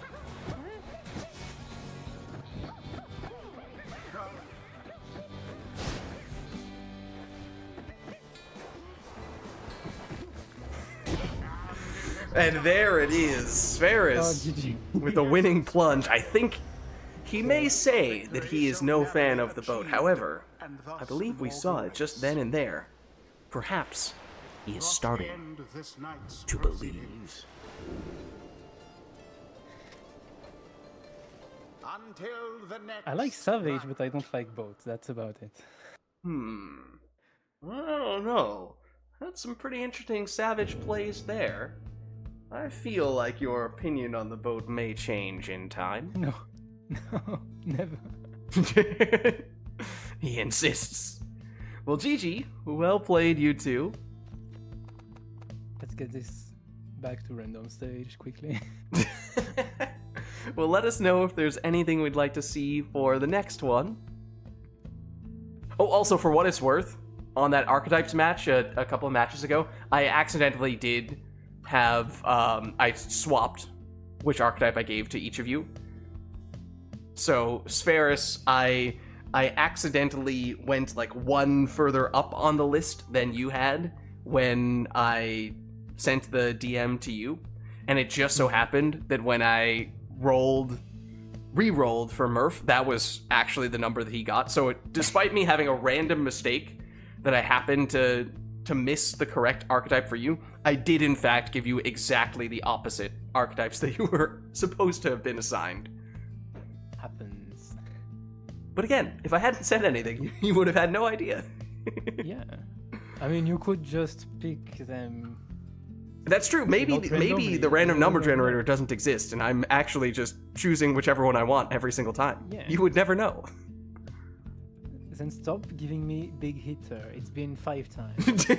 I do remember. The thing is, when I roll the archetypes, I can't say anything, otherwise I potentially give away whether it's, oh, that's gonna be a good one, or, ooh, I just gave you the same thing 5 times in a row. If I say that, then I kind of reveal what it is to the other person. So usually I roll it, and then I just sort of have to take a second to allow myself to react internally. Yes. And not say anything, and it's okay, now I'll send it. No, you could say, hold on. Where is it?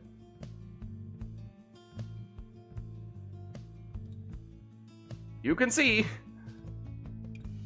1 through 33. Oh, now you can reverse engineer and figure out which one number 14 is. You can just mix the list again if you really want. That's true, I could just shuffle it around.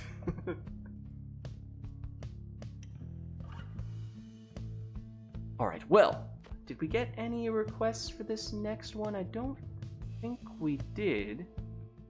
So I think we're just looking at whatever we'd like here in what may end up being Sferis' last match of the night, based on what you were saying before.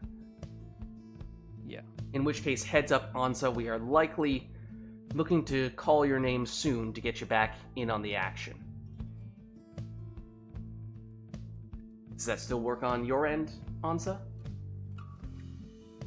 Okay? Alright, nice. No worries. Just giving you a little heads up in case you need any transition time, a few minutes to prep, The whatnot. essence versus the accusers. Oh, hold on. I'm sorry, I did not see that. It slipped past me. never to return. Pyre Hearts Edition. My apologies, Murph.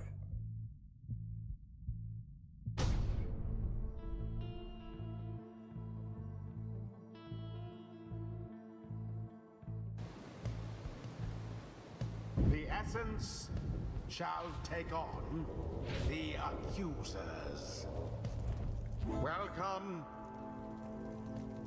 Who shall conduct the rites? Okay, so no requests other than just the song. So the team composition is all up to you.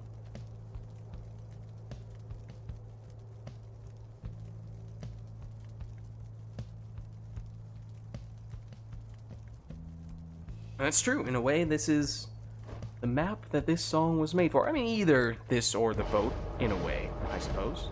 But we previously had the boat, and now we have this, so maybe that's ideal in that case.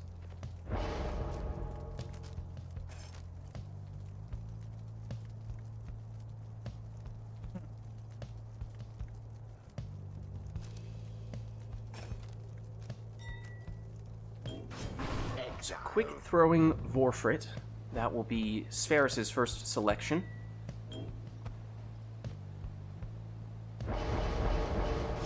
Quick throwing Volfred is the first one for Murph.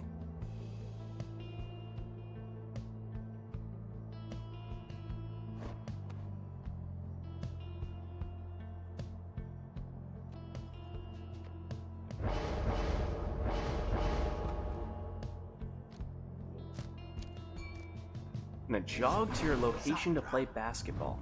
Huh?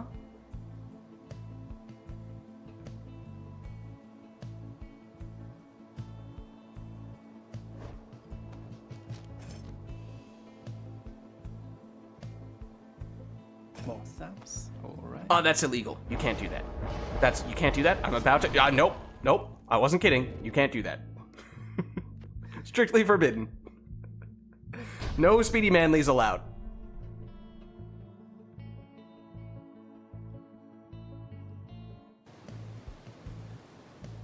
I don't even know why.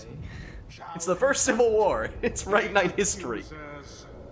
It's quarterback Manly or Speedy Volfred. You cannot mix those two things up. That's the one rule.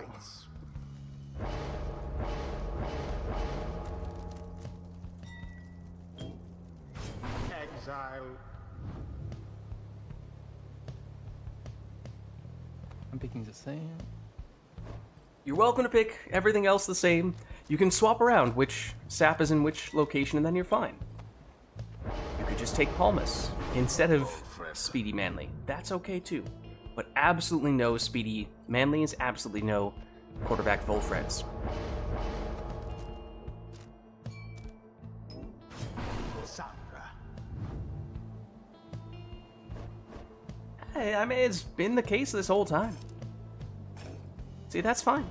That's fine. You want to do that? That's not fine, though. That is fine. There we go.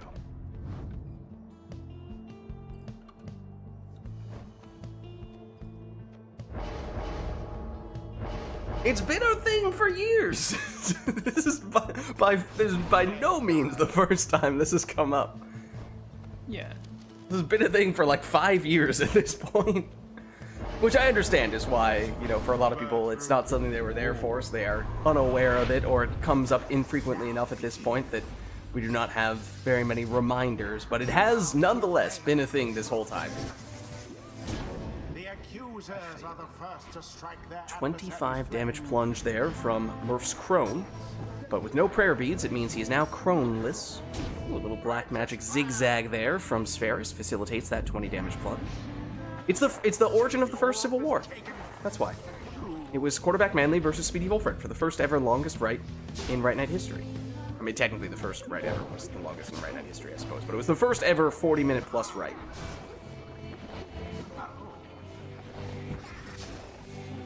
It was a truly historic event.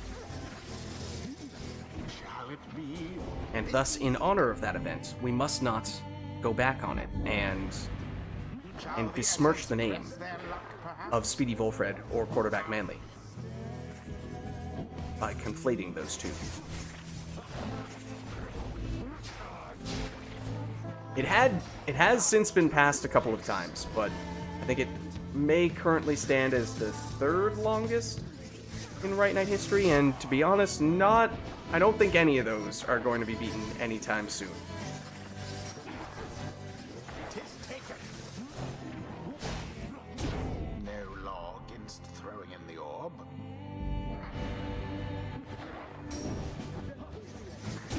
More black magic here, but with Stubborn Flame, it's just 10 damage.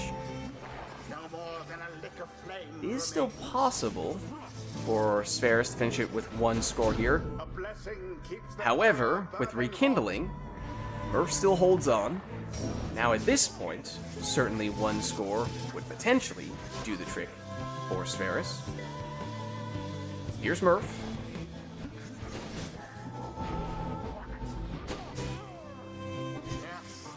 Gertrude leaps in. That's good for 30.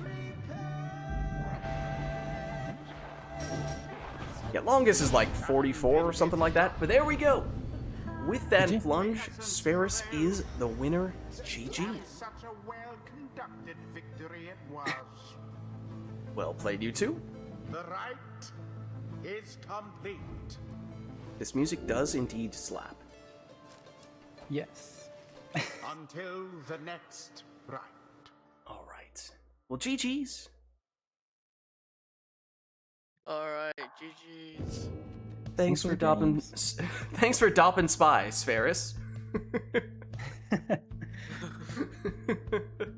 Good to have you, as always. Have a good night. Same to you. Good night. See ya. Yeah. All right. Alright, let's see if I can lock in better. I realized one of the reasons I was A, tired, was because I had not eaten, and B, I was not locked in because I did not take my ADHD meds. Food is kind of important. This is true. Yes, I ate a crap ton of leftovers. All at Good once. leftovers? Good leftovers. It was Good. dumplings and some inari sushi nigiri. Hmm. Not the raw ones. It's the one that's the pocket. Like a. I don't think many people know that actually. It's not regular sushi. It's just a pocket of rice and tofu skin. It's called inari nigiri. It's one of my favorites. Ooh, we love to see the spiking. Oh boy. Uh-oh. Uh-oh. Oh, I'm player 1. I'm player 1.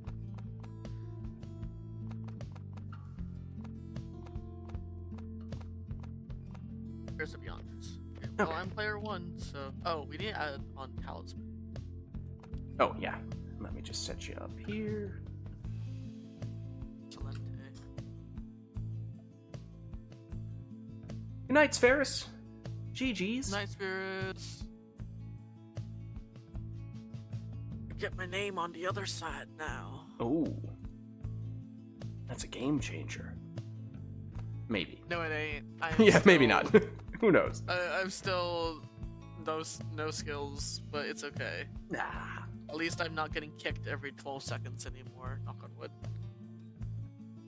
Well, let us know if there's anything we'd like to see for this match here. Ansa, this is the first matchup we're having between Ansa and Murph today. However, Ansa was in earlier, so this is not really a first matchup or not a first match for either of them. They've both had time to warm up, is what I'm getting at here. So, if we feel like we are ready to immediately throw them straight into the chaos, I mean, obviously, that's ultimately your choice to make, but I'm just saying, maybe that's okay. Oh boy, Titan Stars? Oh. Okay, now Murph, here's the thing. Technically, as it currently stands, Titan Stars would inherently favor you over Ansa. So you have triggered the one other rule that we have, which is that you cannot request things that inherently favor you over your opponent when you are playing in the game, unless Ansa is okay with it, but... I mean, let's try it. I need to do True Nightwing's run anyways. Murph is offering some kind of collateral. Okay, we can work that Okay. out then. Let's see. Let's go. I've been meaning to do a True Nightwing's run. Now that I'm better. The Titan Oh god, don't ask me to pick your team. I'm so bad at that. No, I don't know team comps. Oh, All I know is triple that's harp. what Murph is offering in this negotiation. Okay, let's see. We shall never be banished. Oh god. Yeah, who is picking the Titan Stars then? I was going ahead and picking them. So does Ansa pick both? Is it 2 that we pick? I don't know if we put. Oh, by both I meant both the Titan Stars and the characters and setup for Murph. I don't think we established how many Titan Stars it would be. I don't know how many that's worth. Time Singer on. Put 2. So the extra starting Pyre Life. What was the other one you went with? Extra starting Pyre Life and 50% stamina. Okay. Okay. Murph says pick however many you want. The answer is none, actually. Yeah, you're right. I mean, as I said, that's why usually I would be stricter about saying, you really shouldn't have Titan Stars when they're benefiting you. It's one thing if your opponent is voluntarily saying they want to make things more challenging, but to forcibly say, oh yeah, no, I want the scale to be tilted in my favor, that's usually where I would step in. But given how you are offering this collateral, and given how Ansa is, at least at the moment, open to doing that, I'm giving you a pass. The problem is however many. Okay, Murph, just pick your fun comp. That is my request. Pick your fun comp, not your competitive comp. Your fun one. I think this one, because that's what I'm doing. Is I'm picking my fun comp. Murph says he's accusers maxing. Go for it. Listen, I need to learn how to play better. This is hard mode to the extreme of learn how to play better. Maybe I'll be better, because I tried the first RITE of you need to pick 2 Titan Stars for True Nightwing, and was like, oh, I can't save scum this. Oh, this is bad. I mean, it's especially hard, I think, in the campaign when we're just so used to, in multiplayer, going full masteries, having access to all talismans. Yeah, sure, we'll obviously get some requests sometimes requesting specific talismans or less than the maximum number of masteries, but generally speaking, when it comes to the types of matches we have the most practice with, and the ones we'd probably be most able to handle Titan Stars with, it's with fully set up teams, and obviously, you're not getting that at the beginning of the game, and you're not getting access to even all the different characters either, of course. Right. Like, my favorite is Bertrand, and it's like, that's a long wait. Where are you? Come here. Yeah. Get over here. Girl, find me faster. Right. Yeah, I would think you could make a pretty strong case for saying that the early game is the hardest for that reason in True Nightwings. Right. Oh, I misplayed, but it's okay. We'll see how this goes.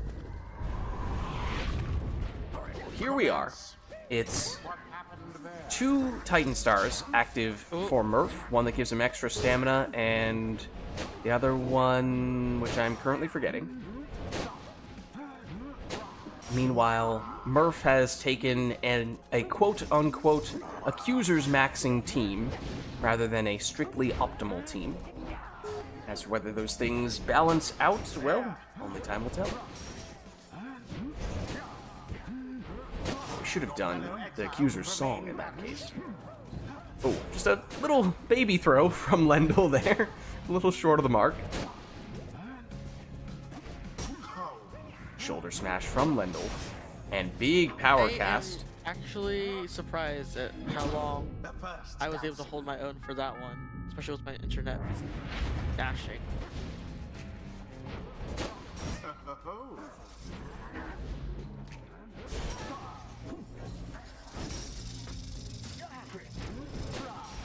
Ooh, cast just barely hit Bertrude there. More of these my big God. casts from Murph. That sets up another uncontested scoring opportunity. This time good for 20.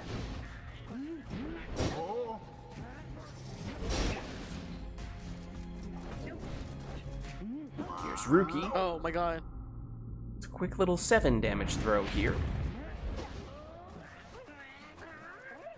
Now to the flame. Rookie again. It has gone in. This time it's 13.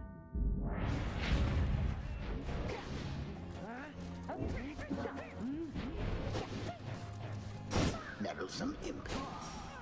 Oh my God. Banishment for all. Yeah, I'm getting the sense that when Murph said he was accusers maxing, that he meant he was going all in on the auras, or the casting really, specifically. Because there's only one accuser's character playable in-game. Obviously it's Lendl, but that means it's kind of hard to go all in on the accusers unless you have some other way you're trying to thematically fit the accuser's mantra. Maybe the casts is how Murph opted to do that.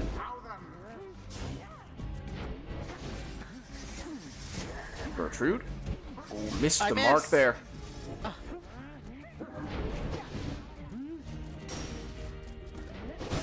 Indeed. Indeed, yes. Indubitably. That throw, I think, was just short of hitting the mark.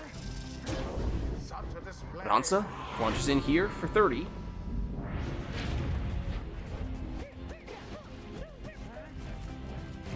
To each his own. Now just Rookie back defensively, and looks like Ansa found a way through here. Good for a 15 damage throw from the Imp. Of course, one score may be all Murph needs here, though that throw was intercepted. Oh, Ansa well, defenseless good. though. Oh, except very timely return. And suddenly it is Murph who's defenseless, at least for a moment. But Rookie did come back here. Ansa makes it in nonetheless, though.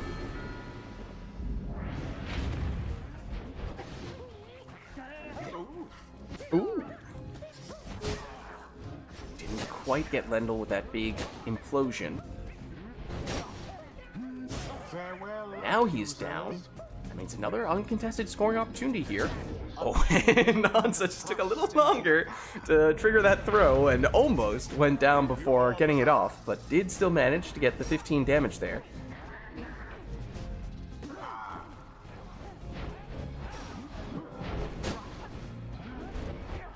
Here's Lendl. He makes it There we in. go. That's 20 damage, which means Ansa is holding on Once more like that. with 1.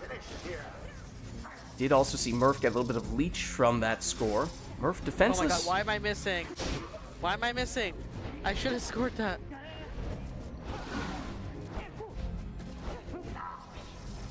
Here is Murph with Bertrude, the leap, and the throw, It is done. Oh, there and we it go. is done. The accusers prevail. GG. The strong GG. Whew. Well played, you two. Alright, well let us know if there is anything we'd like to do for the next one. That one was a little wonky, because we activated a couple of Titan stars, and then we had a Murph taking a... What was the idea of the Accusers maxing team, Murph, to go all in on the casts? Was that what you were going for? Or is there some other way in which you're doing it, or is it simply just Lendl?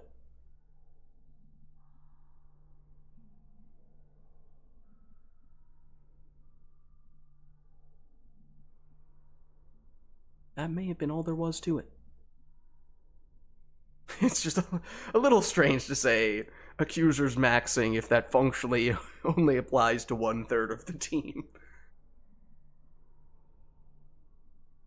That was the idea for the team. Yeah, the accusers maxing was just unfairly requesting Titan Star advantage. Yeah, no worries. No worries. Incredible.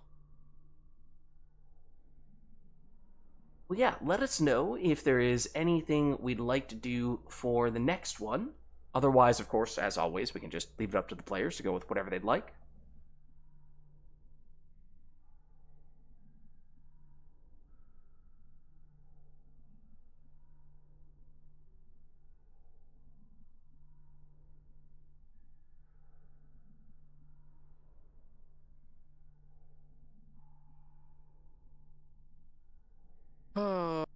problem is I don't even know what my team comp should be.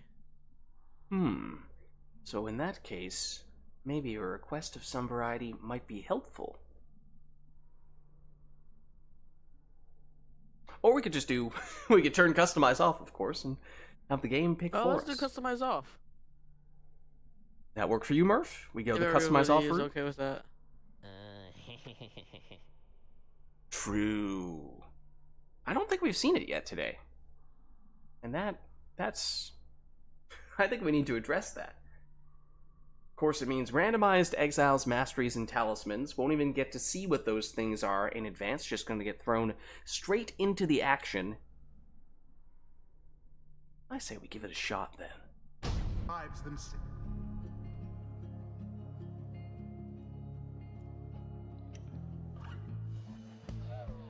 Oh, it's the Isle of Kalamer. Little more chaos for that reason. And for Ansa, it's a crone, it's a harp, and it's a savage. It's double sap, and then a savage for Murph, although Ansa does not appear to be moving. There we go. Okay. There we go. Tis taken. Of course, we'll see what else we can learn here about our teams, but I think we've I learned have, a lot. The burst. Oh, okay. Yeah, there's the Fell Swoop. There's the Numbing Gust as well. The orb. Oh, Can Singularity on, was that the Stowaway for Murph? Big Fell Swoop there, but Stowaway still has it. Has an opening here as well. So Murph Yeah, able to that throw it was in for just- 20. As soon as I moved away from the pyre, you had me. Here's Manly setting up the aura. Sapling with the aura right near the orb.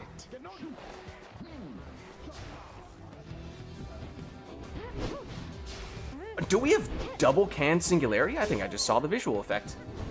On Ansa's side as well. Oh, No Harp Salute, we've learned. Okay. Blow against the adversary. There's 20 damage from Murph on the plunge, which does mean he now no longer has the Stowaway in this round, and that is tricky. That means he now has significantly less mobility. The double saps. Trying to carve a way through with those imploding saplings. Yeah, that's definitely Can Singularity on both sides. Yeah, it's whoever just came back. I missed the ball, and I missed the ball again. Actually, it's an orb. Thank you very much.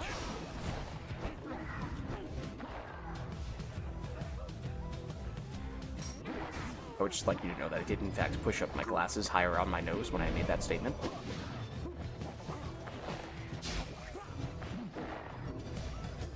For not knowing what the heck I'm doing on the team, I'm doing okay. Oh, rip. Oh, rip again. That was not even in my internet, that was merely just me thinking that it would... I don't know. Just not thinking.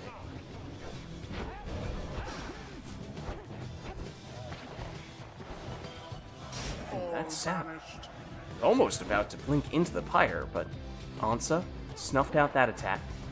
Yeah, it's Manly who has the Can Singularity on Murph's side. I think it is Pamitha on Ansa's.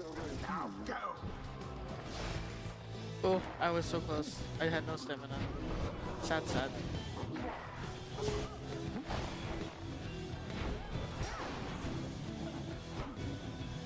Where's the ball? It is hiding. Quite an exchange. Where, legitimately, where is the ball? Oh, there it is. There's a chance that I think that's a Speedy Palmas for Murph. That's definitely a Speedy Palmas. Slow there, Pamatha. That is not base movement speed on that sap. He's schmovin'.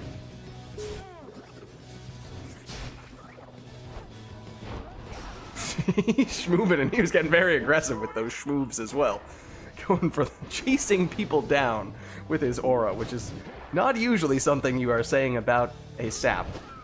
Maybe the exploding sapling, yes, but that's not what that was about. That was just the base aura. Like this. But it worked on that occasion. It worked there as well. Well, rip. Punishment. The power of the speedy sap. Confirmed. Surprised you plunged there.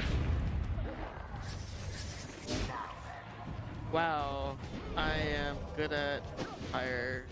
So very good at fire.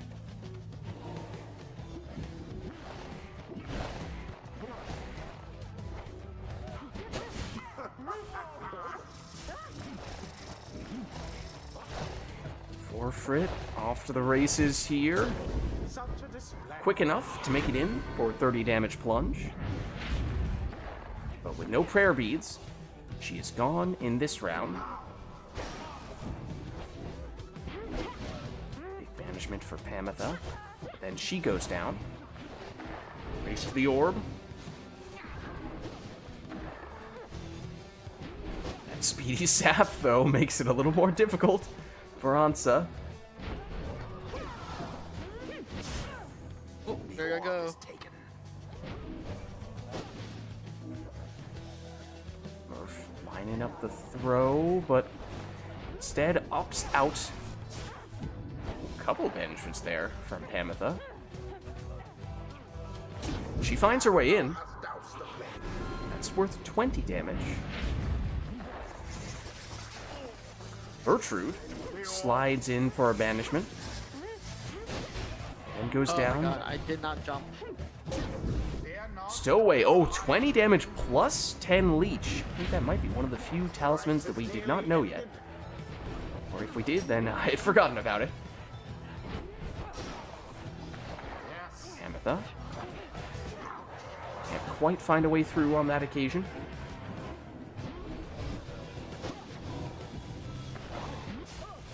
The orb is up. Speedy sap.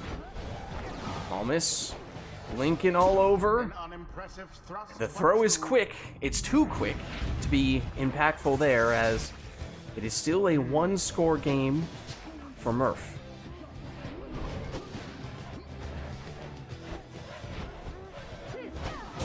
But with that plunge, he takes the win. The accusers Nice. prevail. GG.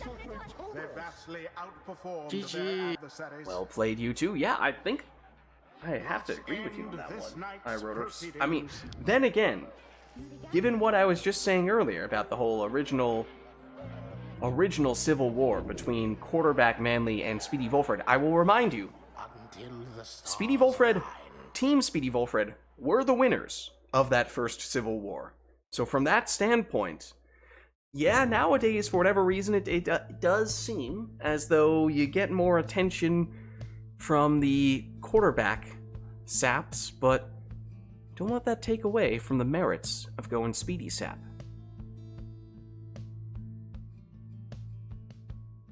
Your Bottle of Void sap hit a crazy long throw for some reason. Huh. I mean, saps do, of course, have the longest throw range by default, but I don't remember specifically that play, so I can't say if it seemed any longer than usual. Unless you actually had both the speedy sap and the quarterback sap, which I will remind people is not the quick throwing talisman, it's the range throwing talisman. Okay, so my ping grafting is going super long, so I think I'm gonna have to jump out because it's starting to stutter on the game. If you'd like, we can try uninviting and re-inviting. Sometimes that makes things better. Let's give it a shot. Oh wait, no, the graph is deciding to calm down. Okay. And the stuttering is stopping. Okay. But if anyone else wants to jump in, because I think just this area in general has bad internet, even though this one is better. Well, yeah, if there is anyone who'd like to hop in Ansa's spot, let us know. I think we've been going for a little while now, and it's starting to get fairly late, so I don't think we'll be going for that much longer.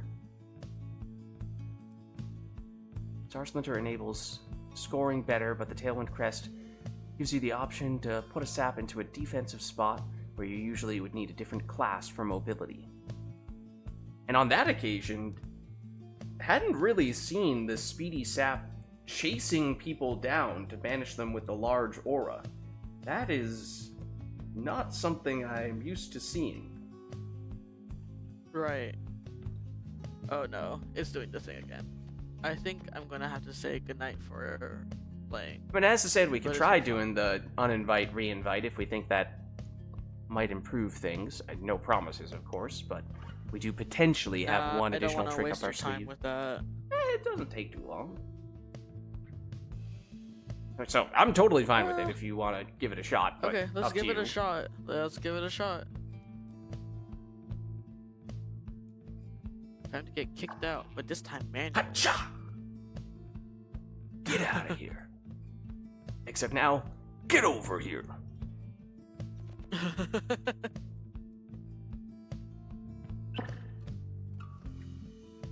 Oh, I miss Overwatch. Overwatch? Like old What? Overwatch. That was a Mortal 'Cause- Kombat reference. I know, but Overwatch also references it. Oh, it is. We better have to graph go to now. the source of the original one. You can't call that an Overwatch reference. I wasn't saying Overwatch reference. I'm saying Okay. Overwatch also references it. Okay. Alright, It's well, a voice line from Roadhog.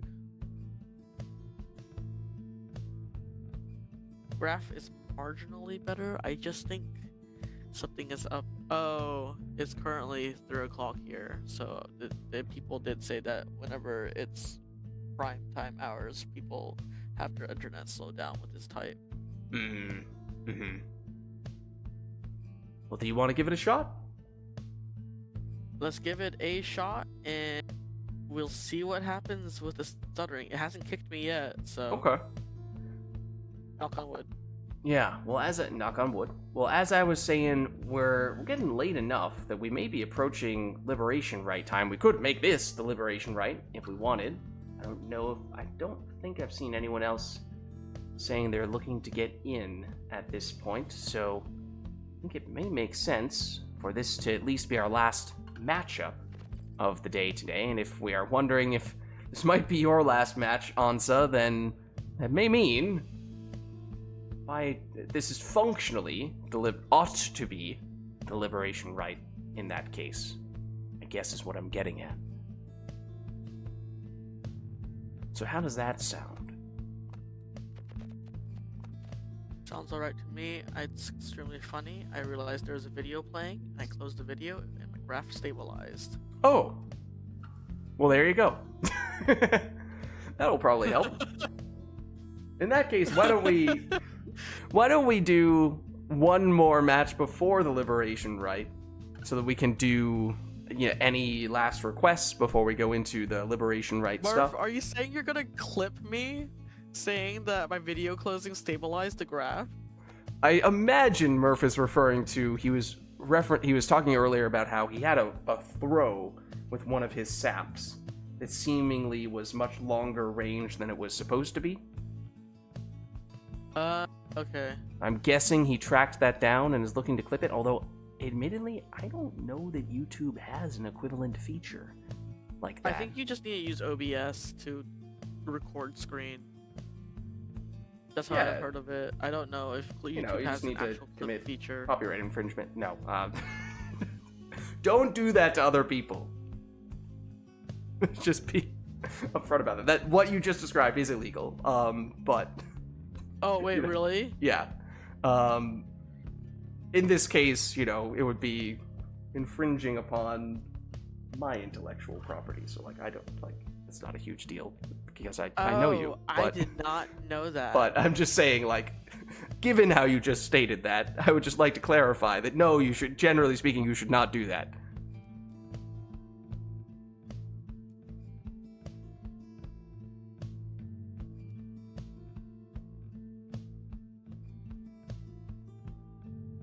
Okay.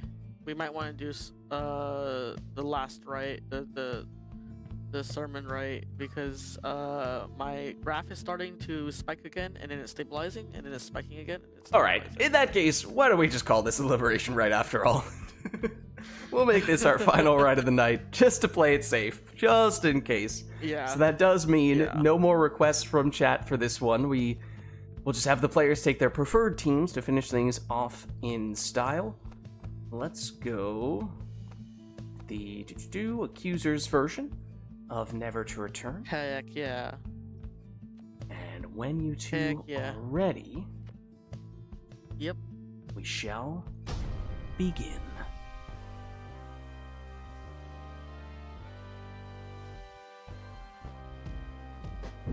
Greetings, exiles. You stand upon the fall of Solium. You are gathered to conduct this rite. Prevail and step closer to freedom. Prepare yourselves, Beyonders. Accusers, stand ready. Alright, prepare myself. Who shall conduct this rite? What Alright. do I even do against Murph? Well, as we were saying, this will be our final rite of the night, our liberation rite. So no requests from chat for this one. Instead, both players just taking their preferred teams to finish things off in style. Messenger. Webbed I think Lanthorn Murph is played Messenger against Imp. this team.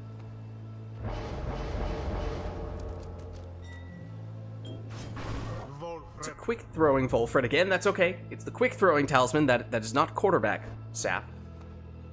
That would be the extra range throw talisman in that case.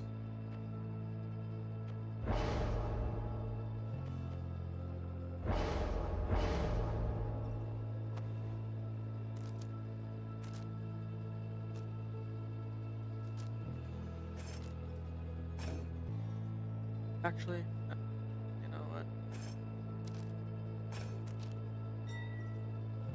Just in case. Might not be used at all, but just in case. Alright, it's a quick throwing Jodariel in the second spot for Ansa. No, we've been over this. We've been over this, Murph. As soon as he started picking Manly, I was like, he's gonna do it, isn't he? He's definitely just trying to provoke me. There we go, much Is this better. gonna be all saps? Oh, we shall see. Uh, I think we have seen that's at gonna be least interesting. double sap from, or exactly double sap from Murph at least once today. But as for whether there's a third one, that remains to be seen. It's Prayer Beads Bertrude as the final choice for Ansa.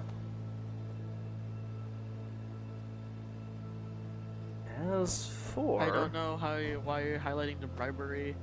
Oh, you Yes. got your own version. Uh-oh. Uh-oh. It's a legendary talisman on Bertrude to cast through the barrier. So here we go. Our final rite of the night, our liberation rite. Ansa on the left representing the Beyonders, Murph on the right representing the Accusers. Best of luck to you both.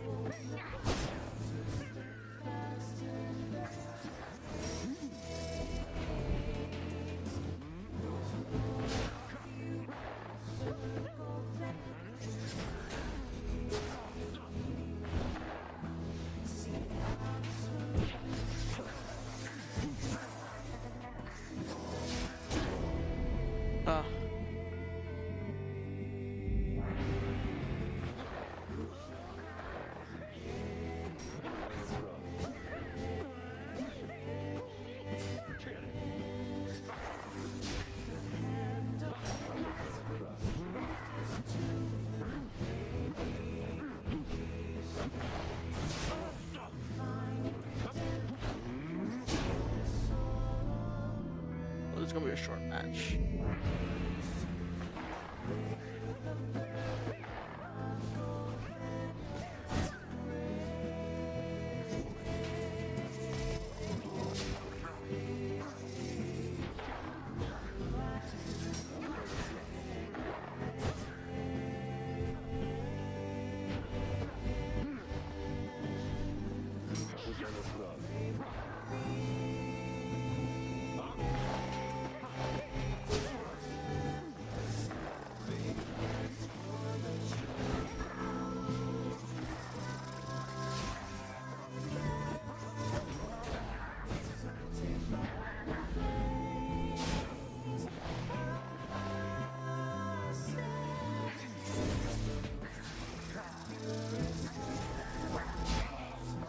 you have this legendary.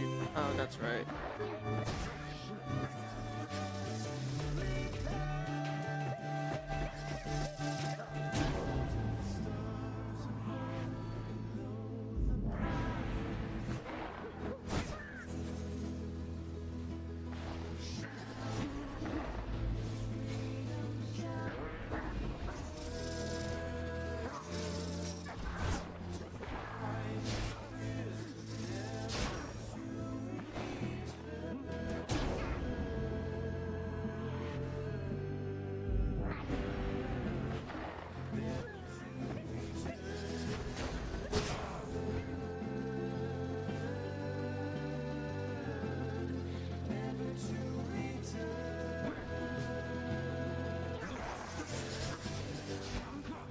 Ugh.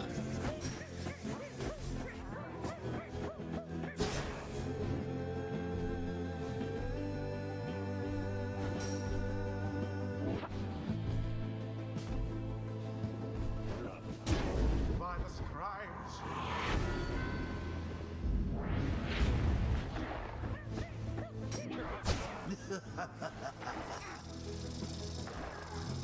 I missed it. I missed it, and I die. Thoroughly banished.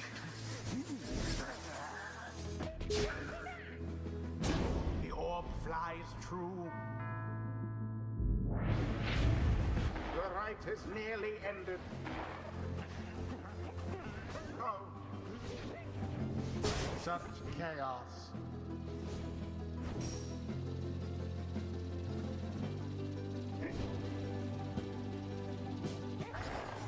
A mere attempt.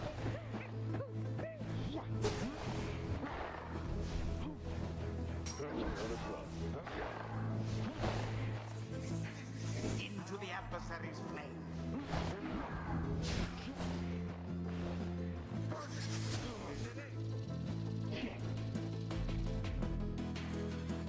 Do we lose Ansa? I'm wondering. Hello. There we go. Back. Are you back? Okay, great. It did kick me. Yep. Oh, it did? Your imp is kind of dancing It did kick in me. the corner at the moment, which is kind of funny, but okay. If it kicked you, then let me... There it is. Okay. Let me get you back in here.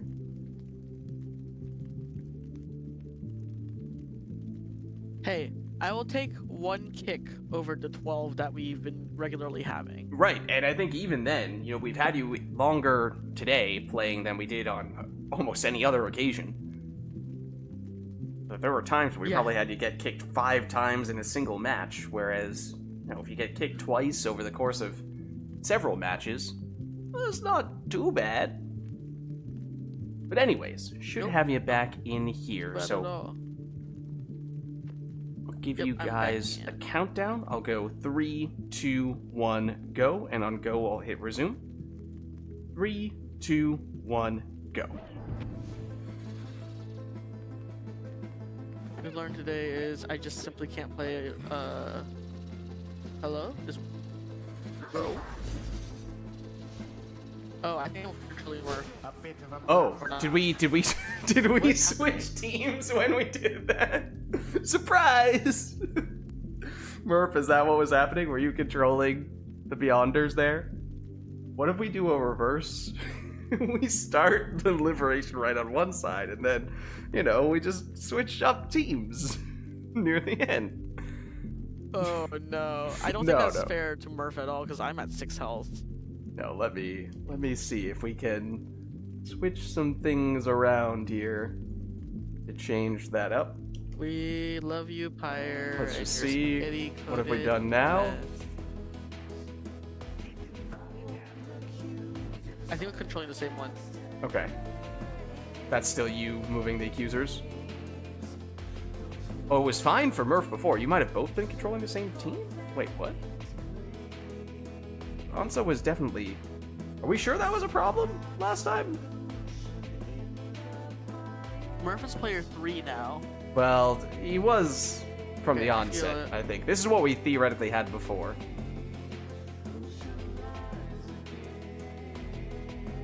No, unplug and unplug my controller. Yeah, that's not a bad idea.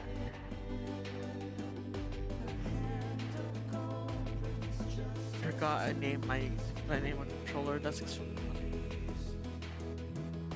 Come on, honey.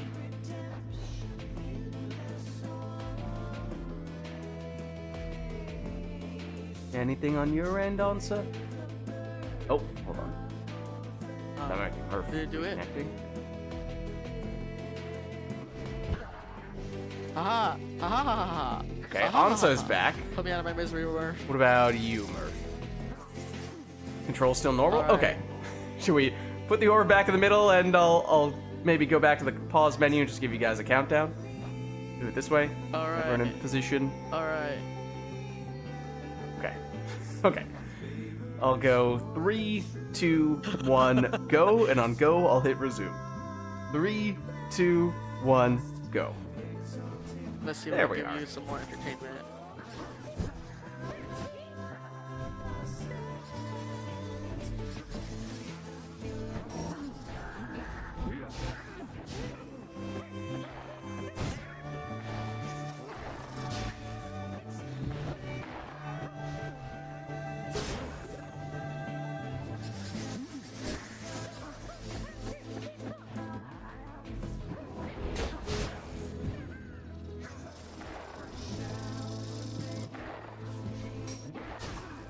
Oh, there we go.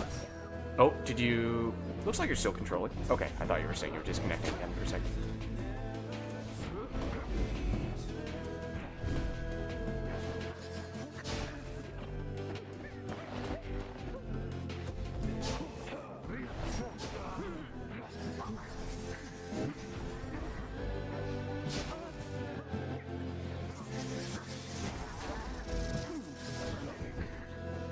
Oh.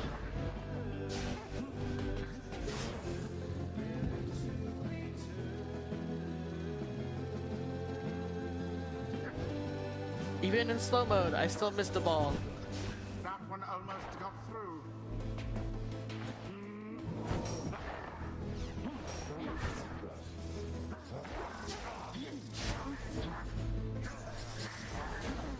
Glorious.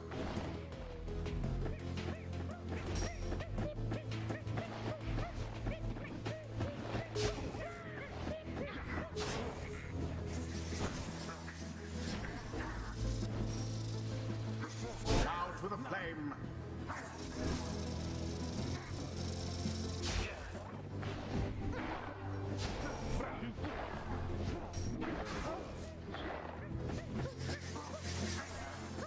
Positively brutish.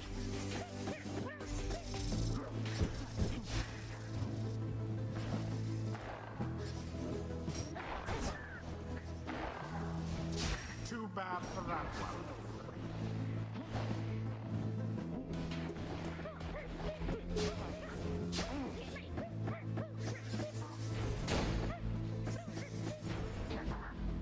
Oh.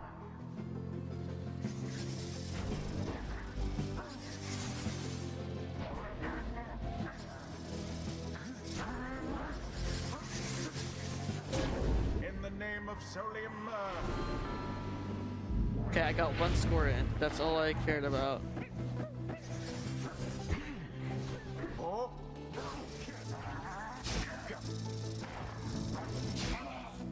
Ugh.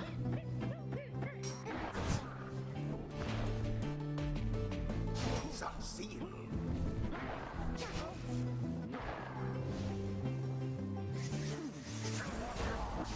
Why?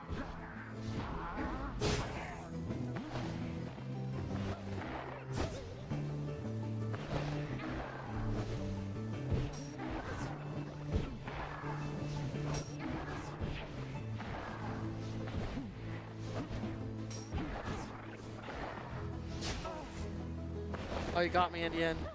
My, my.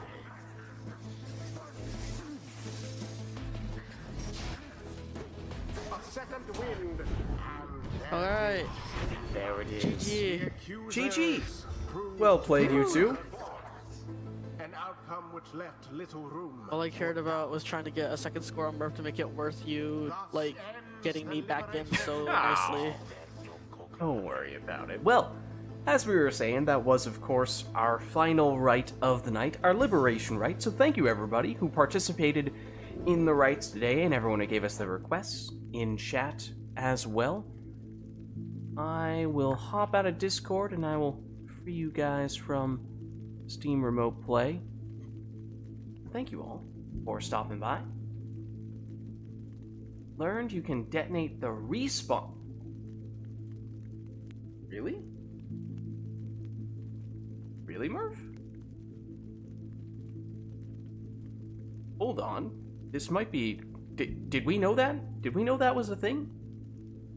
And is that theoretically only applicable if you have... If you die mid-salute? Because I was gonna say, would that require that you... Yeah, how would that work? Because in order for the respawn sapling to appear, obviously you need to have that sap go down, and then how is that sap doing a salute when it's down? And the answer is, if you go down mid-salute animation.